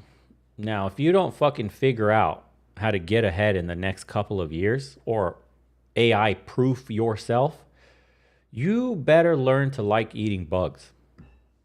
Stock market bubble video soon, but here's a grand summary. By every major metric as of June 2025, this is the biggest stock market bubble ever. The only periods that come remotely close are 1929 and 2000. Take the Buffett indicator, for example. It's approaching 210%, a level never seen before. That's well beyond the dot-com bubble and even the 2021 meme stock mania. Then you've got the Shiller PE ratio, which compares corporate earnings to prices. That's also pushing towards all-time highs. The only times we've ever been close to this were 2000, 2021, and 1929. Each of those times was followed by severe market corrections, if not outright crashes. In 1929, the market didn't just crash, it detonated. The Roaring '20s turned into the Great Depression practically overnight. Then there was 2000, the dot-com era. Companies with no revenues and names ending in .com were getting billion-dollar valuations. People quit their jobs to day trade. And then the bubble popped, the NASDAQ fell over 75%, and some of those companies vanished into thin air. And in 2021, valuations soared again. Tesla, meme stock, SPACs, you name it, the market was high on hype. But just like the others, gravity came calling. What looked unstoppable suddenly started bleeding value day after day. That's the playbook. When valuations break from reality, they don't land softly. They crash headfirst. And here we are again, staring at the same flashing warning lights, pretending this time is different. Now we have the most overvalued stock market in history, unemployment near record lows, and yet cracks are forming in the housing market. Can you imagine the pain if even one of these other economic pillars starts to collapse? The damage wouldn't just be bad, it would be 10 times worse than anyone's pricing in right now. Thank you guys for watching. Yeah, we'd get absolutely cooked, dude. As someone who's been looking for a house for the last 5 years, we're not going to buy a house unless the price drops back to what it should be. You're talking pre-2020 prices, yeah? Look, everything will reverse to the mean, always. We're way above the mean right now. I'm closing on a property in Delaware in 3 weeks. I'm sure the market will collapse after we close. Thanks, bro. This guy right here is our leading indicator right here. My man, Michael, he called it. He's closing on the house. It's all going to shit. Thanks, Michael. You were the sacrifice we need. I said prices will go up where people want to live and go down where people want to escape.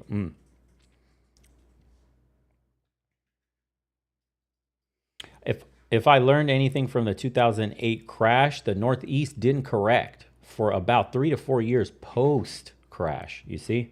Some markets are a little bit more resilient than others, but eventually it all comes down. Yeah. Everyone is noticing, they just don't want to advertise it. Remember, it was 2008 when it started last time, but went public over a year later and lasted 5 years. Portland and Southwest Washington sellers are still high on copium, but the listings are rotting on the market. Sold the primary home in June 2022. Renting, waiting, circling, patient, determined to get the best home at the best price soon. You know, the worst thing that could possibly happen is stagflation, dude. The prices are just stubbornly staying up there, despite there being almost no demand, no jobs, no spending. That's the worst. If we head into a stagflated market, God, man, God help us. That's going to really be shit. Yeah. Bozeman, Montana here. It's happening. Seeing new homes drop pretty quickly. Local builder had spec homes listed for $629,000 to $650,000. Now the same model home, look at the price drop. The same homes are now $525,000 to $550,000.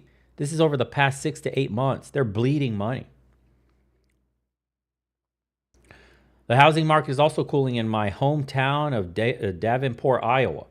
We sold my mother's home. She died last year for $293,000. I spoke to the agent who sold her home 2 weeks ago, and she told me we sold at peak because prices have gone down since then. In LA County, no one will sell if they have a Prop 13 keeping their property taxes less than a third or less for the same value for its selling year. Yes, 5-bedroom mini mansions with 2 old folks is the norm. Wow.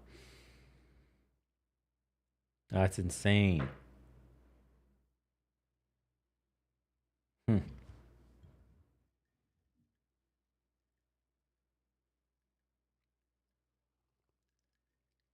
Montana's still growing them. That's where I'd like to live eventually. I think coming back to Phoenix first, and then I want to head up north. I want clean air. I want sparsely populated. I want low crime. And I want to get away from the huge cities and the degeneracy. I want my own land and space. And I think Montana's perfect for that. Yeah. I mean, I love Phoenix. I love northern Phoenix too. Don't get me wrong, but it's hot as balls. Hope Shiesty, you will buy me a beer. You will find me up there. At least once I get back, I don't. Everybody says the winters are fucked, but you have to understand Montana is like as south as Crete in like Greece, like Sardinia. Like, do you understand that okay, maybe like Bucharest. What an American considers the north and winter is like the average for Europeans. Like something like Phoenix, Arizona is so far south, it's like the equivalent of Dubai or something. Like Europeans can't fathom that kind of heat. For Europeans, Montana's got normal like European weather. Like, oh yeah, dude, that's pretty average there. That's tight. You know, if you look at Montana's weather right now, it's chill. And if you look at Montana's winter weather, it's the same as Europe's. But Americans describe it as like fucking Antarctica or something. Like you get buried in 20 feet of snow. I got scared off in the same way until I saw that. Like their positioning on the equator is just so far south compared to where Europe is. Yeah, it's crazy.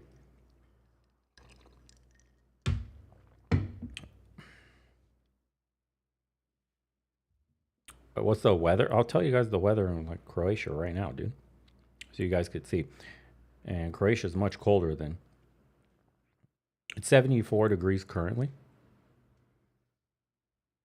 So high is 76 today, 73, 71, 79, 80, 83. The highs are like 83 degrees. Bucharest had like a really hot day today, where I think it was like 90 something. So that's what Europeans would consider like hot. For an American living in the South, they're like, yeah, whatever. Oh, really? Cool. That sounds great. 80? I wish. And if you look at, let's just say Bozeman, where people are like, oh my God, that's so cold.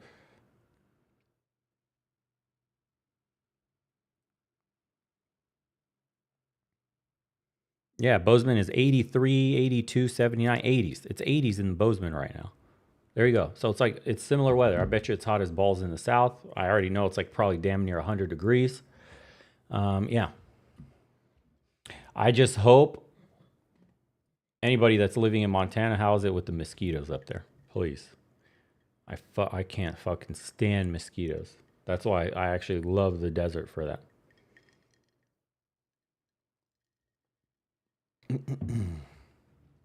Brutal with mosquitoes? Damn it. Of course. Even in the mountainous areas? Of course there would be. Yeah, of course. Why not? The mountains are like pristine.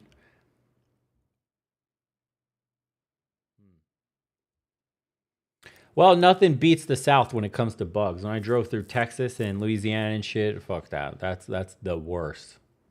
So Montana can never be that bad. Yeah, for the Southern bros, because I lived in Georgia, good luck with the bugs.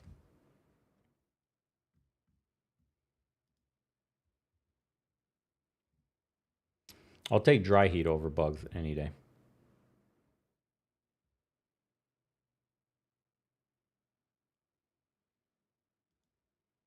All right, so we got some interesting stuff going on here with migrants. They're emptying entire shopping centers before ICE deports them. What? What? A new arrest in multiple jewelry store burglaries, all tied to one group of A new arrest in multiple jewelry store burglaries, all tied to one group of foreign nationals who might have been involved in other thefts as well. Police say that they arrested the suspects in the middle of another heist. So, as America's largest sanctuary state implodes, foreign criminal gangs are pillaging businesses. Is that LA? Totally wiping out the prosperity of legal residents who are helpless and cannot stop these criminals. Yet while this is happening, local activists would rather continue blocking New York. freeways and This has to be harassing New York, federal right? agents hoping ICE will leave their state. But as you're about to see, ICE can't do that because their job is far from finished.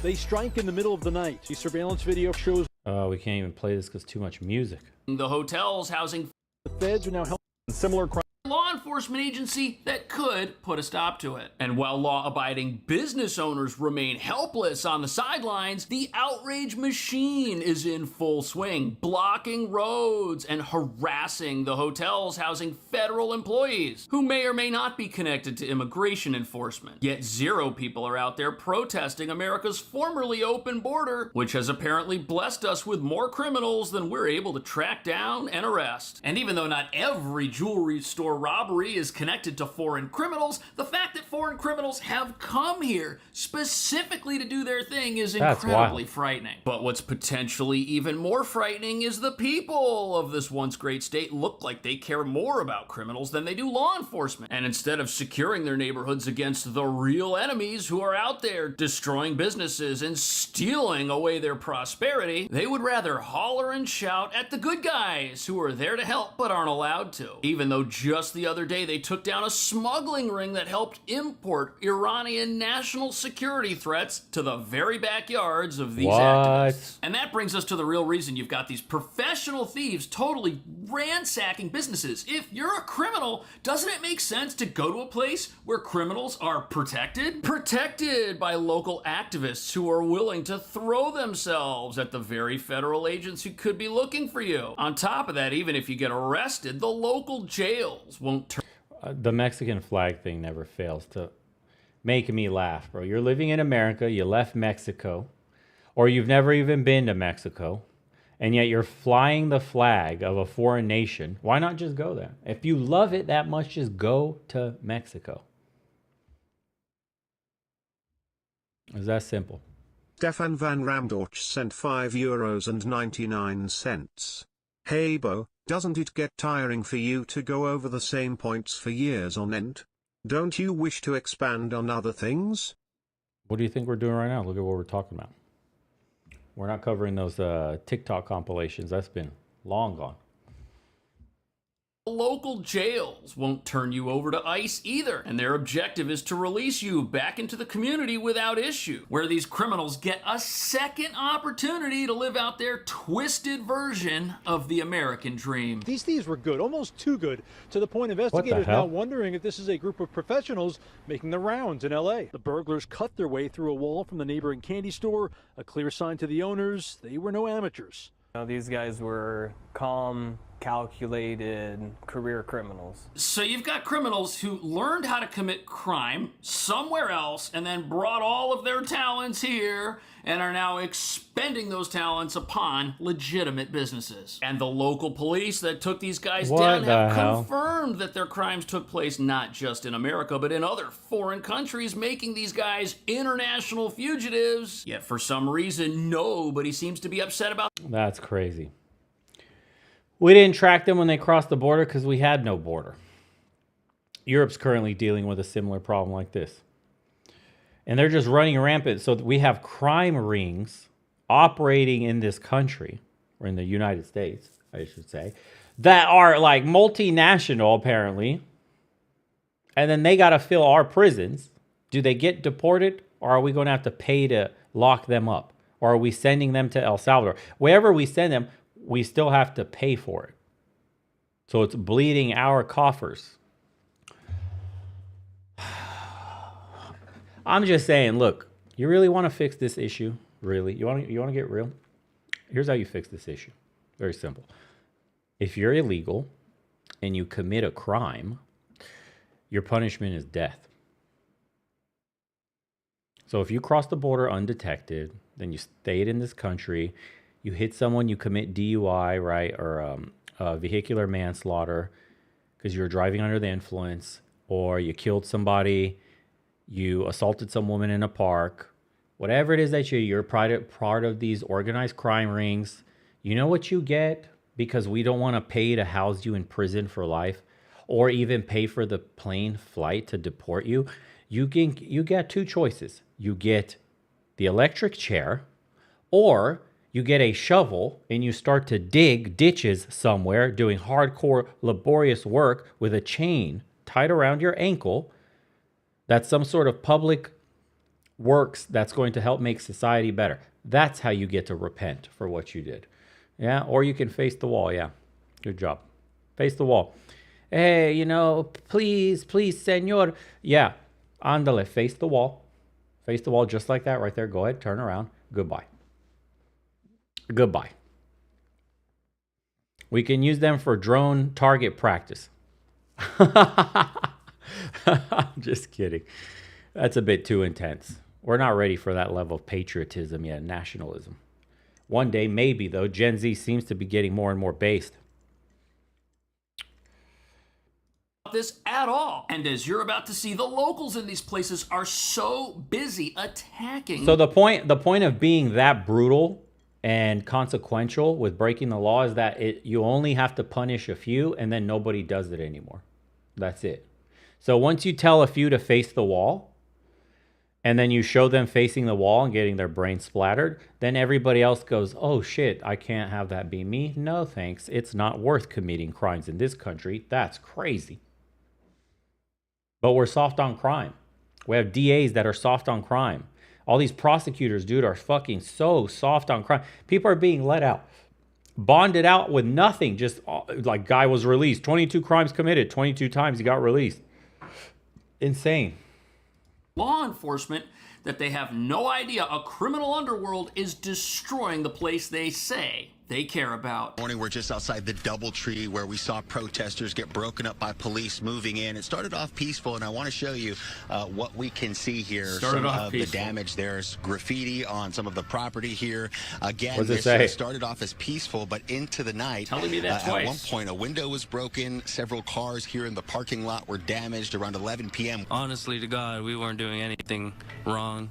We were just keeping it peaceful, and I believe you. You know, they gave us a warning, and we backed off like they said, and out of nowhere there was like a group of police people just coming out from the left and right, like charging at us. We kind of have like this app that tells us where ICE is gonna be or where protest is gonna be, and we all just look out for each other. It's like it's a big... Okay, so you have non-peaceful protesters who've drawn an entire town's police force to their location, and they're all coordinating with an app that tells them where ICE might be. Wow. And it's ICE who could be out there arresting these foreign fugitives who are destroying the neighborhood these people claim they're protecting. Yet these people are out all night into the wee hours of the morning screaming at hotels and bombing them with fake reviews, apparently, all just to get the federal government out of these places, which I'm sure employ legal immigrants as well. Yet these quote-unquote peaceful protesters who won't stop telling us how peaceful they are, they don't even care if they take down a business, which... But do you see how multiculturalism has failed? Like, there is no integration. Do you understand that? Do you understand that we do have tribalism and it's based on culture, ethnicity, right? Look, it's right here. You think this guy gives a fuck about America, or he cares about his people? You think he gives a fuck about the American way? Or does he do shit out in the streets, peacefully protesting, peacefully waving foreign countries' flags? Like, you know, and it doesn't have to be him necessarily, but come on, man. You think you're going to have a dominant culture, a dominant society that is well-oiled, functioning smoothly, everybody looking out for each other, right? Part of a collective in a multiculturalist society like this, where these people always feel like they're in a box, separated from everybody else. It's them versus everyone else, us versus the world. Nobody knows what it's like to be us, those others over there. It just doesn't work. Do you see why it doesn't work? I don't know. It felt like in the 90s, Obama ruined everything. It felt like in the 90s, we kind of got past that shit and we were all Americans, and it just wasn't so in your fucking face. The tribalism today, the victimization, the everything is your skin color, everything is your ethnicity, all this shit. And motherfuckers are starting to just act so weird, right? So extremist on every side, always ignorant as fuck in the most dumbest way. The communities aren't policing the worst of their own, and it's just causing people to divide further and further. And then society is all woke and fucking weak and shit and tells you, like, close your eyes, bro. Don't believe what you see. These fucking criminals here, it's not always them, but always them. It's not, you know, what's going on here? We just have to love each other, kumbaya, but also, like, they should have preferential rights, and, like, they've been oppressed by history, and, like, you should make space and move aside. Shut the fuck up, dude. Are you American or not? Like, I don't give a shit to hear about your fucking woes. Isn't it insane? We lost something. I feel like if you look at the graph when all this woke shit started, it started with the downfall of the 99%. Once they infiltrated that was like the last real populist, the real shot that we had against the elite, and they got scared. They're like, oh fuck. You know, these fucking plebs, dude, are getting dangerous. All right, time to, you know, turn on the division. And then we have what you see here today. Or we've arrived at this point. Fuck. That's crazy. That's why I tell you guys it's not going to get better. We're going to further segment ourselves. You know, like that white community in Arkansas is going to make their own white community. Blacks are going to make their own black community. They already tried with that one in Georgia. Apparently it's failed, but there will be other attempts. Asians love living with their own. Hispanics love living with their own. It's just cultural differences that make you more at peace, more relatable with people from your own culture. And so people naturally segment themselves in society. That's why we have white neighborhoods, black neighborhoods, Hispanic neighborhoods, Asian neighborhoods, neighborhoods that are even further subdivided in that, like Polish neighborhoods, Italian neighborhoods, Irish neighborhoods, you know, all these neighborhoods. Why? Because that's just how people are. You can't force people to integrate like that. So I think you're going to start seeing, because especially social media is highlighting a bunch of this crazy shit that's happening, the violence. I think you're going to start to see people segmenting themselves, separating themselves. It won't be, what's the word for it? Where people are forced to separate. It's escaping my brain right now. What is it? Segregation. There we go. Yeah, that's what I'll say. It's not segregation. It's just separation. Yeah. Someone said, I'm a black man who hates black neighborhoods. Yeah. I'm a Southerner and I like being with Southerners. Yeah. Yep. How peaceful they are. They don't even care if they take down a business which employs the very community they say they're out there defending. This time in Glendale, thieves cut their way through the roof to enter this jewelry store.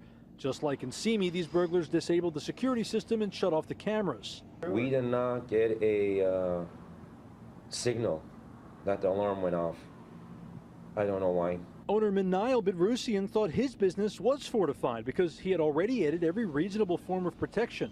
I've always asked the alarm company, what else can I do? They're like, just get a shotgun, sit in there. Because I had the alarm system, front, back, cameras, sensors, motions, I don't know what else to do. The recent rash of flawlessly executed jewelry store burglaries now has the attention of the FBI. So these jewelry stores are getting totally wiped out, even though the owners are doing everything they possibly can to make sure this doesn't happen, yet it's still... And what's ridiculous is once these businesses move out of these high crime areas, they're branded as racist, and it turns into food deserts. It turns into like economic black holes. And then they're called racism because they're all leaving the community. I wonder why, bro. Happening. And that's the most depressing thing about this. The government is totally on the side of criminals here, which is why the Department of Homeland Security has decided to stop sending criminals they arrest who might be facing charges in a sanctuary city back to that sanctuary city. They know these people are going to get released because these places, in addition to being sanctuaries, they've also got a soft on crime justice system that helps local criminals as well who might even be involved in some of these heists. And while this is all happening, you've got these anti-ICE activists drawing the police away from crimes like this. Look at all these police cars. Protesters also got word that ICE agents were staying at the embassy suites in Downey after multiple raids in that city. The crowd there playing... That's why I'm going to Montana, bro. Or North Idaho. Fuck that. I'm out. Or Wyoming. Wyoming's nice, sparsely populated. Pretty beautiful. This is why we voted for borders. Defund all sanctioned areas. Blocking roads and disturbing the peace should not be allowed under any circumstance. This is a plague, this guy says. Get them all out. You know none of them have a job. Deport, deport, deport. Citizens would have been in prisons in minutes. Get them out and stop wasting my tax dollars on them now. Jeez. Looting and destroying property is not a legitimate form of protest. It's taking advantage of a situation to commit crimes without consequences. It's disgusting that this is tolerated. California never ceases to amaze me. Arrest these people messing with ICE. Yeah. What in the world?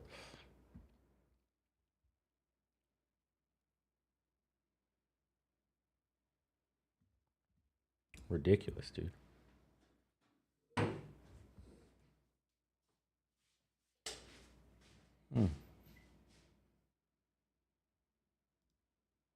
I mean, and so, okay, so that's America's problem, but look, here's Europe's. So it says migrant threatens express reporter in Calais. I have eyes on the boat right now. There's a police drone.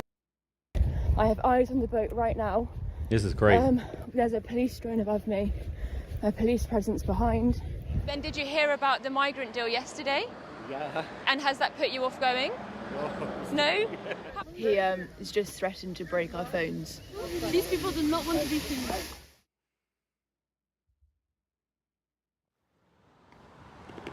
So we've just been to Gravlines where we spoke to a bunch of men getting on a bus to go to Calais, where they said they were still going to try and board the boats to get to Britain. They heard what Starmer and Macron agreed yesterday. Bro, look at all these doctors and engineers, refugees with their families.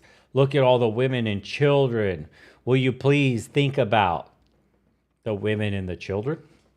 Where are the women and the... Wait a second. I don't see women and children here. Today, they said it hasn't put them off at all. They're going to try anyway. We're now in Grand Saint. I've just spoke to a bunch of people who are planning to get on a boat again. There's some women and children. Tomorrow. We got 1, 2, 3, 4, 5, 6, 7, 8, and then it's all dudes. They said the New Deal hasn't put them off either, but when there's only a 5% chance of being sent back to France, I mean, why wouldn't you try anyway? Hi, do you guys not speak English? No? But you're going to England? You're not going to England? Look, they're hiding. Look, the shame. Why, if you're doing nothing wrong, why do you hide your face, bro? Isn't that weird? If you're going to a new country to be a productive member of society and you're going to reinvest in there, you're going to learn language. If you didn't have any bad intentions in going to these countries and mooching off of them, why are you so ashamed to just have an interview and just speak with pride in your heart? I'm going to go to Sweden. I'm going to go to the UK. I'm going to go to France.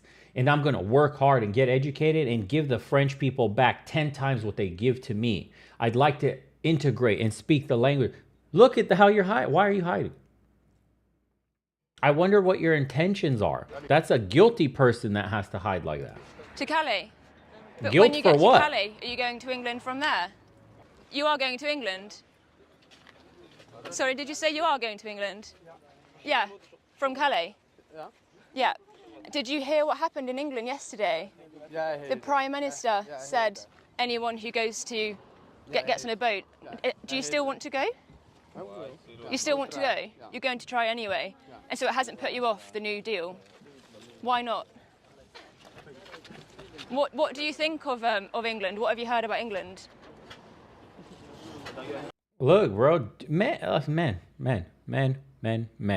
Where are the families? You remember when they first sold, when Germany, when Merkel opened Europe's legs and was like, we must protect them. We must protect the Syrians in the civil war. It's all women and children. Where now? What's this? Explain this to me now. Europe, what are you doing? Wake up. Europe, what are you doing? These guys, you think they're going to go to college and become educated, productive members of society? Europe, what are you doing? Sweden already came out with statistics that like 90-something% of them will not get a job, even for 2 years being in the country. Europe, what are you doing? You're going to give them money straight from the coffers of the taxpayer to house them, feed them, and try to place them into work? Stipends for food? What are you doing? Europe, what are you doing? Why do you hate your own people so much? How are Europeans not starting to riot? This blows my mind. You work as a European citizen in whatever country you are. You bust your ass at your shitty, low-paying job, and then you get raped for half of taxes. 50% of your shit is taxes, so that they can go and pay these dudes to get rehoused in your community. So that when women are wearing certain clothes, or they go out at night alone, or anything like that, and there's a gang of these dudes there, something might happen. But you can't say that. Why can't you say that? Because if we look at the fucking statistics, who are the ones sexually assaulting women? Who are the ones knifing people? Murders, the bombing. Sweden is now the rape capital of Europe. How did that happen? Did Swedish men just start going on rape campaigns all over the city? Did Swedish men just start throwing fucking grenades and blowing up Sweden and shit? And the Swedish men were like, let's create no-go zones for the cops. Yeah. Swedish men did that randomly. It just like happened, dude, randomly. And then these doctors and engineers showed up to fix the bridges and help everybody who's a sick elderly person. That's what happened? Makes perfect fucking sense, right? Why is it that you want to go to England? And the most infuriating part about it's not even that. If you went to their countries in a large enough number, if like Europeans just swapped and started going over there and gentrifying. We have a word for white people that go to other countries. Gentrifying the area, cleaning it up, making it wealthy, making it safe. You gentrified the shit out of our lands, bro. We're sick of you. They got other people in the country, like there's a dude complaining that there's too many Americans moving there in Mexico, in like Mexico City. And then the guy was like, bro, my local church now does its sermon in English. These fucking occupiers, these invaders, they need to leave. Pot, meat, kettle. Americans have been saying, we don't want to hear you speaking Spanish around here. We don't want to hear all this habla español shit. You're in America speaking. We don't want too many of you coming here. You are creating parallel sides. Now when Americans do it back, all of a sudden it's a problem now. So you see, they treat you differently, but expect for you to treat them like at an elevated status. Does that make any fucking sense?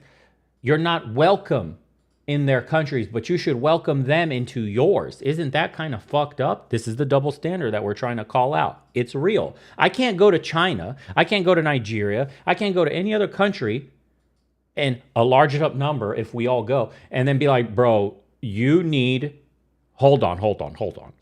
You need to cater to me. I understand I'm in China, but I'm not speaking no Mandarin. Can you make all documents in English? Can you allow me to have preferential treatment? I'm going to need housing, food stipends. I'm going to need jobs. And I'd like to have equal representation in government. And I'd like you to pass laws that make your country whiter for me. Yeah, bigots, Chinese bigots. Do you understand? Yeah. I don't care about your people bleeding for China. I don't care about your rich history. I'm here now, I'm white, and I need you to widen up this area I'm living in. Does that make any fucking sense? UK, what are you doing? France, what are you doing? Sweden, what are you doing? This shit's crazy. England. So the Prime Minister said yesterday anyone who turns up to England will be sent back. Do you still want to go? No English? I mean, you have only a 5% chance of being sent back. Does it put you off? Are you staying here? Yeah. Are you trying to go to England? Yeah. Oh, how come? Why do you want to go to England? You know my future. Oh, really? And what future's that? What are you hoping for when you get there? I don't know, but in here I'm 5 months. You've been here 5 months? Yeah, I swear. Oh, wow. And how come? My money is not back. It's my money. I'm stay here. And have you tried to go to England before? How many times have you tried? Yeah, maybe 4 or 5. Oh, really? And what happens each time? The boats are just... No, I swear, good lucky. And when are you next going on a boat? When you... Tomorrow. Tomorrow, really? Then did you hear about the migrant deal yesterday? Yeah. And has that put you off going? No? How come? You're just going to try anyway? Yeah, I'm sorry. No, not at all. You go alone, you're on police. No, of course. Thank you for speaking with me. So we're currently in Gravelines, where we can see a small boat just on the beach over there. We've noticed about maybe 8 to 10 people on it, but it's been hovering for about 20 minutes now, going up and down the beach. We can see a police presence over there, right behind us too. There was a drone in the sky. I mean, there are only about 10 people on board, so I think it's just waiting for more people to come down onto the beach, hop on board, and then they can head down towards the south, but we'll wait and see. It's just gone 5 a.m. I can see a boat in the distance on a beach in Gravelines, which is attached to a canal, which is a popular spot for boats to be launched. I have eyes on the boat right now. Bro, boats to be launched. That's an that's like invasion language right here. Launch the boats. Prepare to launch the boats. For what? Soldiers or refugees or what? What the fuck name do you give? It's all the same shit. This is a popular place to launch the boats. Fucking shit. Sounds like you're storming Normandy or something. There's a small boat just behind me. I don't know if you'll be able to see it. It's hovering in the shoreline. It's quite empty. There aren't that many people on it at the moment. Yet as it's hanging around, I suspect there will be a big group of people about to run down this beach in a second to jump on, as apparently this is quite a popular spot to do a pickup as the boat starts at the north, comes down through the south, This and picks is up people insane. along the way. Where the fuck is the Coast Guard? So if any British taxpayer at home is wondering where the hundreds of millions of pounds being sent to France to tackle the small boat crisis is going, it's going on this. The French police, about 10 vehicles here, parked up in the middle of the day, doing nothing. I presume they're sat in their hotel, which we probably pay for. No sign of the French police out and about, finding migrants, slashing the boats. They're just parked up, doing nothing.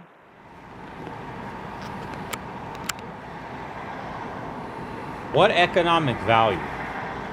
What economic value does low-skilled mass labor importation do? How does this country how does the country benefit from low-skill mass migration? I don't understand.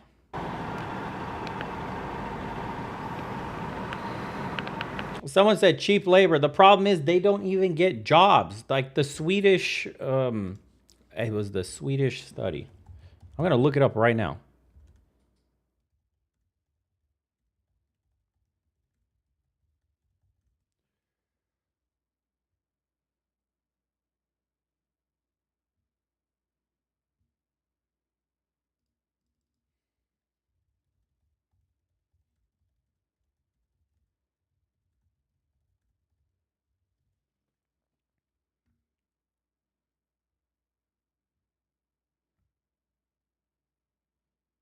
Of course, Google's just censoring shit, dude.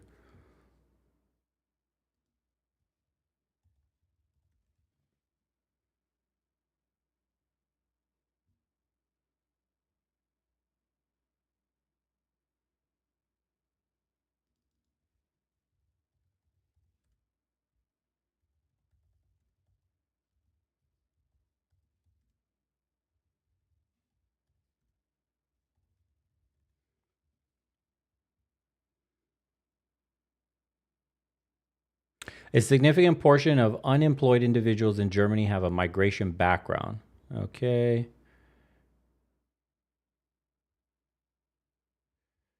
I can't find the one, of course, because it was on X. But what the study was saying is, I think after even a couple years after they were tracked, I think 2 to 3 years, maybe even longer, a vast majority are still unemployed.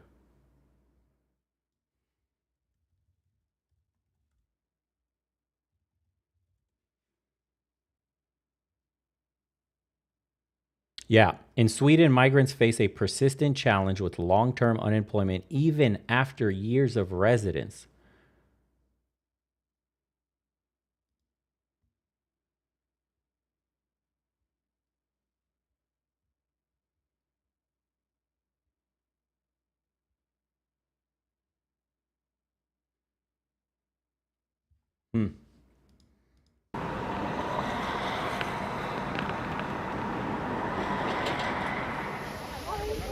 Hi. Are you okay? Yeah, Were you in a boat? What happened to the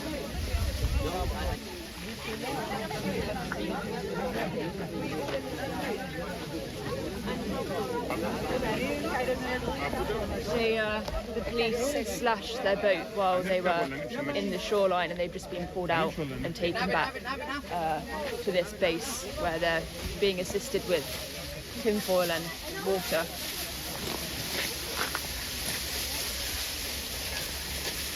This is nuts, dude.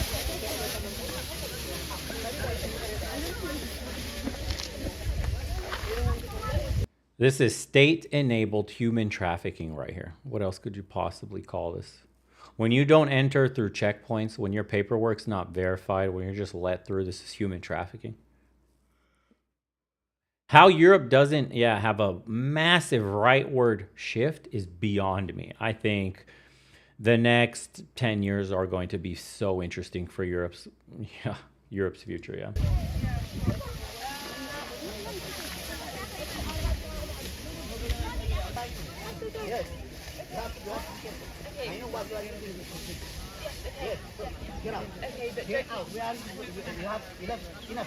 He has just threatened to break our phones, so probably shouldn't film them anymore.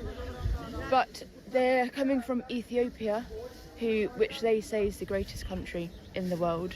Go back to Ethiopia. To get to Great Britain, which is apparently, he said, is the greatest country in the world. So I'm not quite sure why he left Ethiopia in the first place. Wow. But they've just come here off their boats. The boats has been slashed. They're now being taken into shelter. They've been given tinfoil to keep warm, given water, given food by one of the aid charities here. I can only assume they're going to go back to a camp and then try again to come to England another day. But I would say they're about, what? Hold on, did you catch that? Look at the traitor here. Look at her, look at her, look at her, look at her. And then try again to come If you're doing that, look, she notices the camera. England another day. You can't film here. We're not doing anything illegal. These fucking NGOs. Yeah, look, look, look. Look at her. But I would say... Look at her, bro. Unbelievable. You see that shit? It'd Ali be your sent own people. $4.99. Ask the Aiguna Queen. How does unskilled migrants help a first world nation? Yeah, she's probably going to say it doesn't. This should be treason. Yeah, these people should be tried for crime. This is human trafficking right here. How much money? This is what money does to people. You sold out your own country for a paycheck. An NGO, huh? How every country hasn't banned these NGOs, it blows my mind. There are about, what, 30, 40 people here. Predominantly men. There are maybe a couple of women. I think I see 2 children. Are you trying to go to England? How come? I don't know. I'm not sure. You don't know why you want to go to England? He's 24 and plans to go to school in England. So, that's solid. Solid. Solid, bro. Where are you going? England. So why do you want to go? Beach just south of Calais, where a dinghy I don't know why I want to go. What are you going to do? I'm going to go to school. has just been slashed in the water. We just spoke to about 40 migrants who were taken out of the boat, taken down into the town, given shelter, given food, given tinfoil to wrap around them to keep warm. But the boat down here is now being deflated. There's quite a strong police presence. I mean, although one has been slashed here, there are still hundreds of migrants waiting probably in the dunes just behind us. They're going to keep on trying every single day. I think there are multiple attempts each day. They don't seem to be put off by the new deal that Starmer and Macron have just struck. But, I mean, the police have intercepted them today, but I just know in an hour or so, tomorrow, the day after, they're just going to keep coming and coming and coming. Do you speak English? No? What happened? What happened with the boat? Sorry? Sorry? Small boat. What happened? Was it cut? Okay, no worries.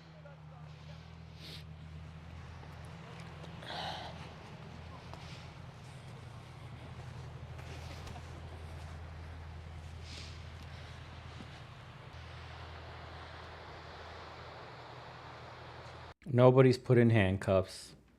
Nobody's being processed. Nobody's being taken back. What the fuck is going on here? So we have seen a lot of activity here in the Channel in France over the last few days. I mean, just this morning, French police slashed a dinghy with about 40 migrants on board. And yesterday we saw French police tear gas, I think about 50 migrants who broke away in the sand dunes. They were trying to run to a small boat in the sea. I mean, while they appear to be doing a lot, they're intervening, they're tear gassing, they're slashing the boats, There's about 100 miles of coastline here. For every one boat they slash, about 5, maybe 10, they're still making it across the channel. Why isn't the Navy guarding the coastline? Again, remember, I don't want to get extreme, but it's like if you sink a few boats and teach people a lesson that the Navy's patrolling and all boats will be considered like, you know, adversarial invasions, everybody stops using boats after a first few get sunk, and then there's national news reporting it. The fact that you know you're going to make it, it's a safe trip, and then you get welcomed by NGOs with like hot fucking coffee, food, and then a direct route to whatever country they're going to ship you to with a cell phone and all that shit. That's insane. Anybody would choose to make that journey. It's like guaranteed, bro. The NGO, this government organization is going to help me directly. The fuck?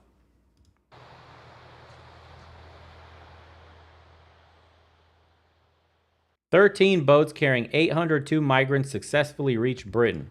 Beautiful, beautiful. So the government doesn't give a fuck. That's great. Incredible.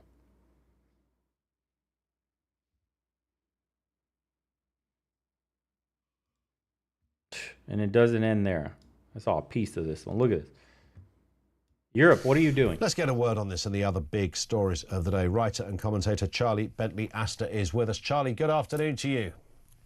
Afternoon, Ian. Nice to have you with us. I mean, there's a lot to get through. I just gave those numbers there, 573 migrants crossing the channel. And, of course, just to give it a sort of a satirical twist, as Keir Starmer is talking about getting tough on migration, I would have just loved the video to be played behind him as he was saying these words. Along come mostly fighting fit 23-year-old men, no idea, absolutely no idea who they are, no ID, nothing. And it's titled, "No One Goes Out in the Evenings Anymore. Illegal Migrants Destroying Communities." Like that. This is a... You mean the doctors and engineers aren't contributing in a positive way to society? You know? Who would have seen that one coming? Occurrence. The figure now, Charlie, for this year, 21,690. All under Keir's watch. Oh, you don't have to tell me. I live on the south coast, and I've seen boats come into my local harbour and to the port nearest to me in New Haven. So I know exactly what it's like. My largest local town, Eastbourne, has seen, I think, 30% of the hotels taken over by the government for the express purpose to house migrants. It's completely changed the atmosphere in the town centre. No one goes out in the evenings anymore. Parents won't let their teenagers go out unless they're in large groups and always in contact. And again, not when it gets dark. That shit looks crazy. It really, the fairness of the situation is what really grates on people. I remember wandering down to the seafront to have my lunch one day when I was working in an office down there last year, and saw migrants playing on the large greens that they have beside the beach, playing football. And I could only think, where did that football come from? Because you didn't bring it with you. So you either bought it with my money or you've stolen it from a local kid. So either way, I'm not happy. But I think we're still not getting at the deepest level of this. Okay, people come here, we send them abroad for processing. Even if they then stay abroad and the house abroad, we are still paying for that. Taxpayers are still paying for that. And so long as the deal is good, a number of these migrants won't care where they're housed as long as all their basic needs and then a bit on top is getting paid for without them having to do anything. Yeah.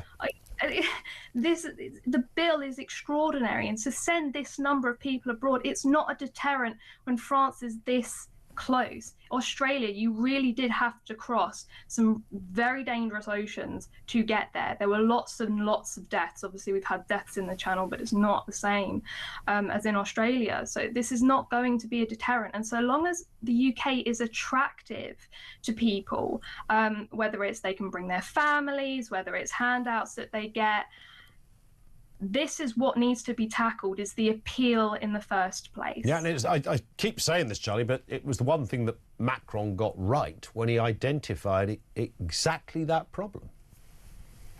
I mean, he's one to talk. You know, where are these migrants coming from? France. You know, he blamed Brexit for the spike in illegal immigration. Yeah, it was a bit weird, that, wasn't it? But well, it just so happens that the major migrant crisis of 2015 butted onto it, but also, you know, they're not coming all the way around Spain into Britain. They're coming through Europe. So we've got this problem where it's a knock-on effect. Okay, Britain negotiates with France, but they then have to go to talk to Italy, Spain, Greece, Turkey, and if any of these countries along the way are you know, reluctant to do anything at the actual border from where these people are coming from, you know, they're just desperate to keep pushing them on and pushing them on. You know, we kind of need a more a Polish stance to the matter. They've got a literal metal fence and say, no, turn back. You're denied entry because you've tried to come in illegally. That's the end of it. No refugee status, nothing. Yeah, Go it's back. wild. 100%. What did you make of this?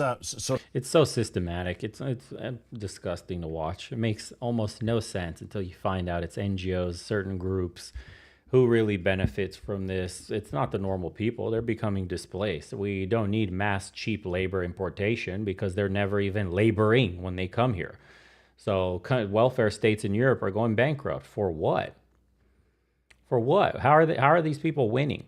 It's easy. Stop giving them the benefit money. The UK is in serious trouble. Look at this. We volunteer in a homeless shelter, and yesterday I was speaking to a local homeless guy, and he said, I'm getting handed a sleeping bag. They're getting handed house keys. Wow. My granddad joined the British Army in 1939 to stop us from being invaded, quote. Sort of extra story on this, that Reform voters are more likely to back Labour if Keir Starmer delivered on reducing the votes. I just can't imagine. But then I couldn't imagine years ago people in certain Labour constituencies voting for Boris Johnson, and they did. Would we suddenly get all of those Reform voters? And let's be honest here, most people became Reform supporters. You know, the 40% that you said of Reform voters. So it's quite extraordinary. I know Nigel Farage has been around for a long time. No one's fixing this. No one's fixing this. They don't care. You know how it's all a charade in the United States too? This shit is all a charade in the UK and the rest of Europe. It doesn't matter. Whoever you vote, even when the people voice their opinion on they want this populist leader, this quote, far right, you have to call it far right. No, just common sense leaders. They get either the elections redone, like in Romania, they pull levers, like von der Leyen said they have, to pull levers to make sure European or EU countries fall in line. So then France, you know, because Macron was going to lose. And what happened? They jailed her ass. They jailed the Conservative Party leader, or I'm not sure if she's actually doing real jail time, but it disbarred her from running, right? In Italy, she turned out to be completely useless. I mean, she literally just helped get Ursula von der Leyen reelected. So Italians feel like they got betrayed. Italy hasn't done shit despite their quote, so-called, you know, conservative leader. Meloni was a bust. Everything seems to be a bust, no matter who you vote for. AfD in Germany, talking about banning them and shit. Same thing.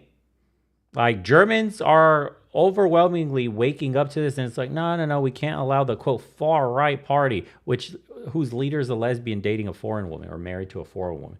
That's your version of far-right? Germany? Yeah, that's the AfD. These are the so-called new Nazis. A les? Wow. Wow, bro. You're more cooked than you could ever believe. There are, like, beacons, shining examples that are forming in, like, the Netherlands. I think even Sweden has started to really control its borders. But let's just say the Netherlands, Austria, Poland is holding strong, right? So everybody's pretty much well aware by now that multiculturalism has become a meme in Europe. And that we didn't get to benefit at all like they told us, right? It wasn't empowering. It wasn't the strength. And so now we're in the find out phase of fucking around with our culture, our open borders, and seeing how this is going to affect society, which, you know, turn on the news. Woman stabbed, man stabbed, gang does this, groomed that, assault here, murder there, you know, mass protests here, looting there, Totally, bro. Massive, massive round of applause for the exquisite integration of all these doctors and engineers into European society. Totally. Totally. They have not created parallel societies within. Oh my God. They have integrated perfectly, boys. What do you mean? There's like horrendous videos. You're seeing parks in France and in Germany look like third world shitholes. Trash everywhere, fucking tents. People on their little carpets selling trinkets. It looks like a fucking shit hole from the third world. Literally. Unbelievable. I don't even know what to say, dude. And the replacement, the demographic replacement is so rapid too. When I came to Romania, just like, just that a year ago, that's all. Now, in the span of a year and a half, dude, the amount of foreigners that they've imported for cheap labor, whatever, dude, that's just another way of abusing low wages. This is exploitation. So we're just exploiting these people that we're importing in here by the hundreds of thousands, and they do all these low-end jobs like deliver fucking food and taxing and whatever fuck else that they're doing. So it's like the very basics of every job, cashiers and shit like that. And it's like, what benefit is that? Really? We're going to change the demographics of an entire town or city so we can have more people on Uber Eats? This makes zero fucking sense. And then the news in these countries are starting also. What's happening in Western Europe is going to start happening in the Balkans like 5 years later. You'll see. Yeah.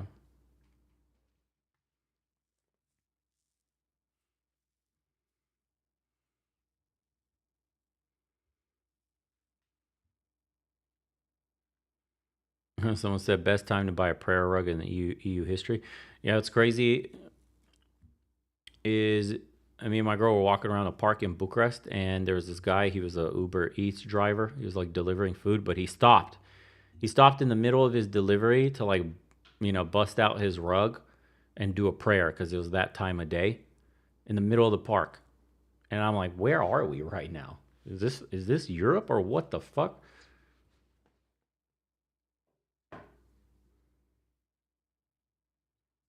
But if you were to practice your religion in other certain countries, you could be fucking beheaded, bro. Again, another double standard.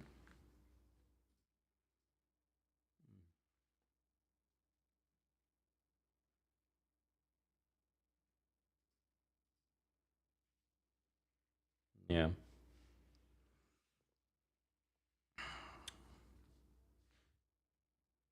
All right, we're calling it. We'll do some Q&As. Oh, Lord help us, dude. We have a bunch of morons that are in the government. These people are not leaders. Jeez Louise.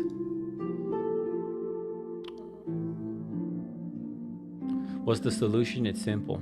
Hard line on crime. Law and order. Put the people of the nation first. It's not hard to secure a fucking border, bro. It's actually very simple. The solution, guys, is extremely simple. It requires not giving into, NGOs that try to bullshit you with, it's human rights violations. It's a human right violation to displace the locals. It's a human right violation to traffic people en masse into a country without processing them or knowing where they came from. You don't talk about those human right violations. Christian Tanase sent $5. Hey Bo, is Romania next on the chopping block? Is it ready to be enriched? Why didn't Romanians vote en masse for Simeon? Nikisa literally picks, nose emoji. Well, Simeon sucks too. Look, Romania's election got absolutely fucked big time. Here's what happened. The dude who was going to win was a dummy anyways. The original one. He believes in a bunch of weird shit. That guy's not an actual leader. He's just LARPing as, you know, a populist that really cares. Just another corrupt fuck. But he won fair and square because he had a TikTok campaign funded by who? I don't care. Who gives a fuck who funded his TikTok campaign? The truth is simple. He marketed better to a massive amount of populace on TikTok, bro.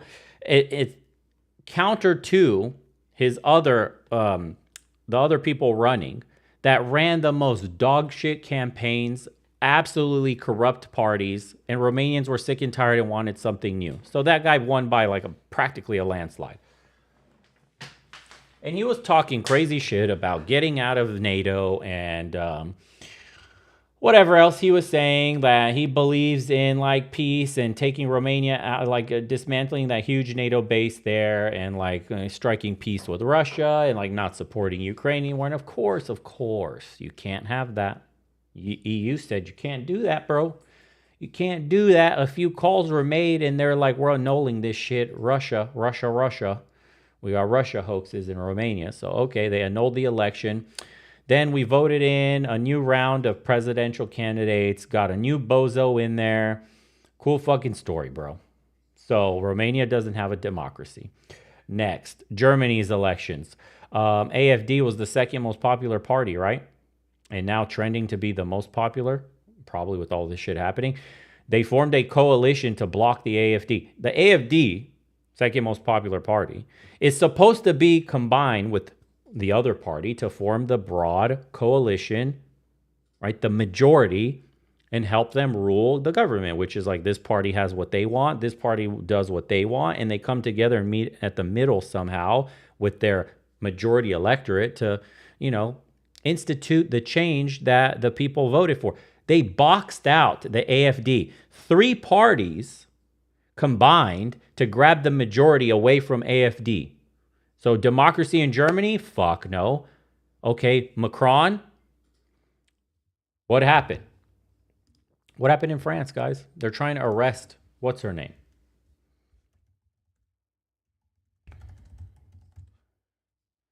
Marie Le Pen.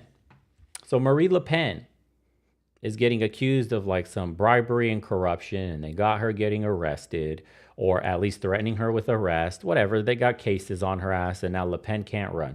Then you got Italy and Meloni. Well, everybody's saying, why the fuck would she vote back in Ursula? Nobody likes von der Leyen in Europe. She's a bureaucrat that was not elected by the people. Everything, it's just fuck. Sorry, I'm not trying to get black-pilled on you, but you people need to realize that voting your way out of this doesn't work when the voting doesn't matter. If you vote a certain way in multiple European countries, and then they take it away from you, you are not living in a democracy. You understand?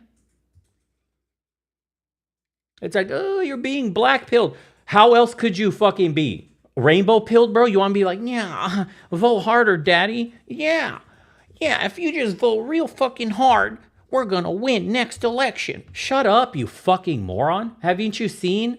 They completely rewrite the rules every time you're about to win. They jail opposition, they box out parties by forming coalitions, or they outright fucking completely end your elective campaign anyways. And then you have to redo the electorate again, which is all, it's like already tainted by now. So you're not going to get who you want. Holy shit. It's too black pill. It's too black pill. I want to feel hopeful about the future. Yeah? Yeah, you do. You do. Well, you're going to have to go in the streets and protest. You're going to have to actually physically get up off your ass, get together with other men in your area and start protesting and risking jail in large enough numbers in order to get the system taken down. You're not voting your way out of this. So your only other option, if we cannot come together as men and make a change by protesting, you have to leave. You have to leave. So how much longer until the general populace starts bubbling up with rage where they can all meet together in the streets and protest? I was going to say another word. Protest until change happens. Because you can be too early to this. if you're feeling gung-ho about this right now and you're very passionate and you want to protest and you demand change, your ass is getting thrown in jail or disappear for 5 years. And, you know, how much more can the fellow man take? That's the question here. How much more open borders? Eric Z sent $4.99. Land of the slaves, home to the cucks, huh? Smiley face emoji. Unfortunate, but true. Yeah. Why do you think they want weak men to proliferate around society? Why do you think they constantly tell men to be weak, to be emotional, to be all feminine? Why do you think they try to engineer out all masculine traits in a man today? Why do you think they destroy, you know, the nuclear families? Why do you think they take fathers out of homes? Why do you think they get you dependent on the system? Addicted to drugs, overprescribed medication, take your fucking jobs away. You can't provide for yourself or a family. When you have nothing to live for except your fucking goon queen that you pay 20, 30 bucks a month for, you're good gooning off in your corner to Battlefield 6 and your goon queen telling you what a good boy you are for getting a fucking 5-kill streak. Oh my God, daddy, good job. Does twirl, flicks hair. And that's it, bro. Life will just crumble all around you. You're going to be gooning off, playing Battlefield 6, and that's great life for you. That's it. That's where it fucking ends. They got the game on lockdown. We have a small fucking window to make a change in all of this, to start getting together, to start forming groups, to start becoming a political force before it ends. The window is closed. We can't wait too much longer. We're quite literally running against the clock. Once the full authoritarian state is realized with, you know, CBDCs and absolute mega levels of surveillance that we would have never thought possible through AI, Palantir level crazy shit, every part of your life connected, it's over then. That's the checkmate. That is the checkmate on the chessboard. Game over. There are no moves after that.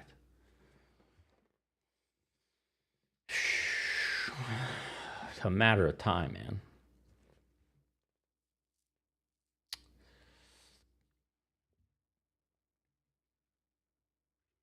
Yeah. What are you going to do? I don't know. I foresee people retreating to the countrysides, forming communes, living with like small groups of people off the land and with one another trading, and you know, as one giant community, because it will be impossible to live in the city. It will be impossible to be in the suburbs. There won't be many jobs left. Inflation is running away from us every day. Nothing we do fixes it. What levers do we have left to pull? We've lost 96 or 7% of the dollar's value since 1917 or 13, one of those 2 years. I always get them mixed up. 97% of the dollar's value gone. Your fiat currency is worth nothing. Nothing. And they want you to go get a job for what? A corporation is going to replace you when AI gets good enough. Okay. They want you to go to school, get in debt for jobs that probably won't exist 4 years later when you graduate. I'm not trying to be black-pilled here, but you have to understand what's coming down the pipeline. I don't think people are ready. They think this shit's going to be, you know, the carousel's going to keep on rolling. We're doing fine, dude. And shit's just a little more expensive. That's cool. I don't know. Certainly. Be more interesting to see. Yes, I heard about the T-app situation. They ended up getting hacked. It was the vibe-coded app. What ended up happening is they didn't lock away all the authentication pictures along with people's driver's licenses. And then not only did the T-app get hacked, where women were talking shit about men and essentially doxing them and stuff, but these cave trolls, if you follow me on X, Borefic, I've been posting about it. Shit I can't post here on YouTube. But if you look up the T-app, they've created a website that ranks them like a leaderboard. So it's not only the app, but now there's a leaderboard with ELO scores.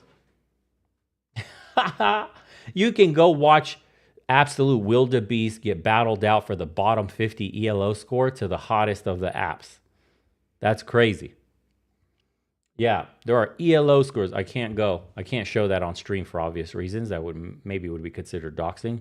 But go look me up on X, Borefic, if you haven't. Yeah, they have them on fucking GPS coordinates on the maps. What's even fun here is there was a woman, I think, that was cheating, and she works as a defense contractor. So she's in like a fucking hangar of I wouldn't say a top secret base, but she has like top secret clearance. Bro, she logged onto the app from a fucking secret airplane hangar.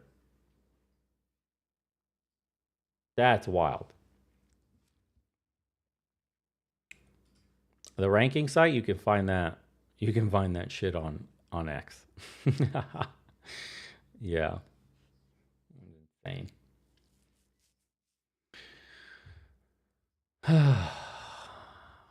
Anyways, boys. How long have we been at this? 2 hours? 3 hours? Okay.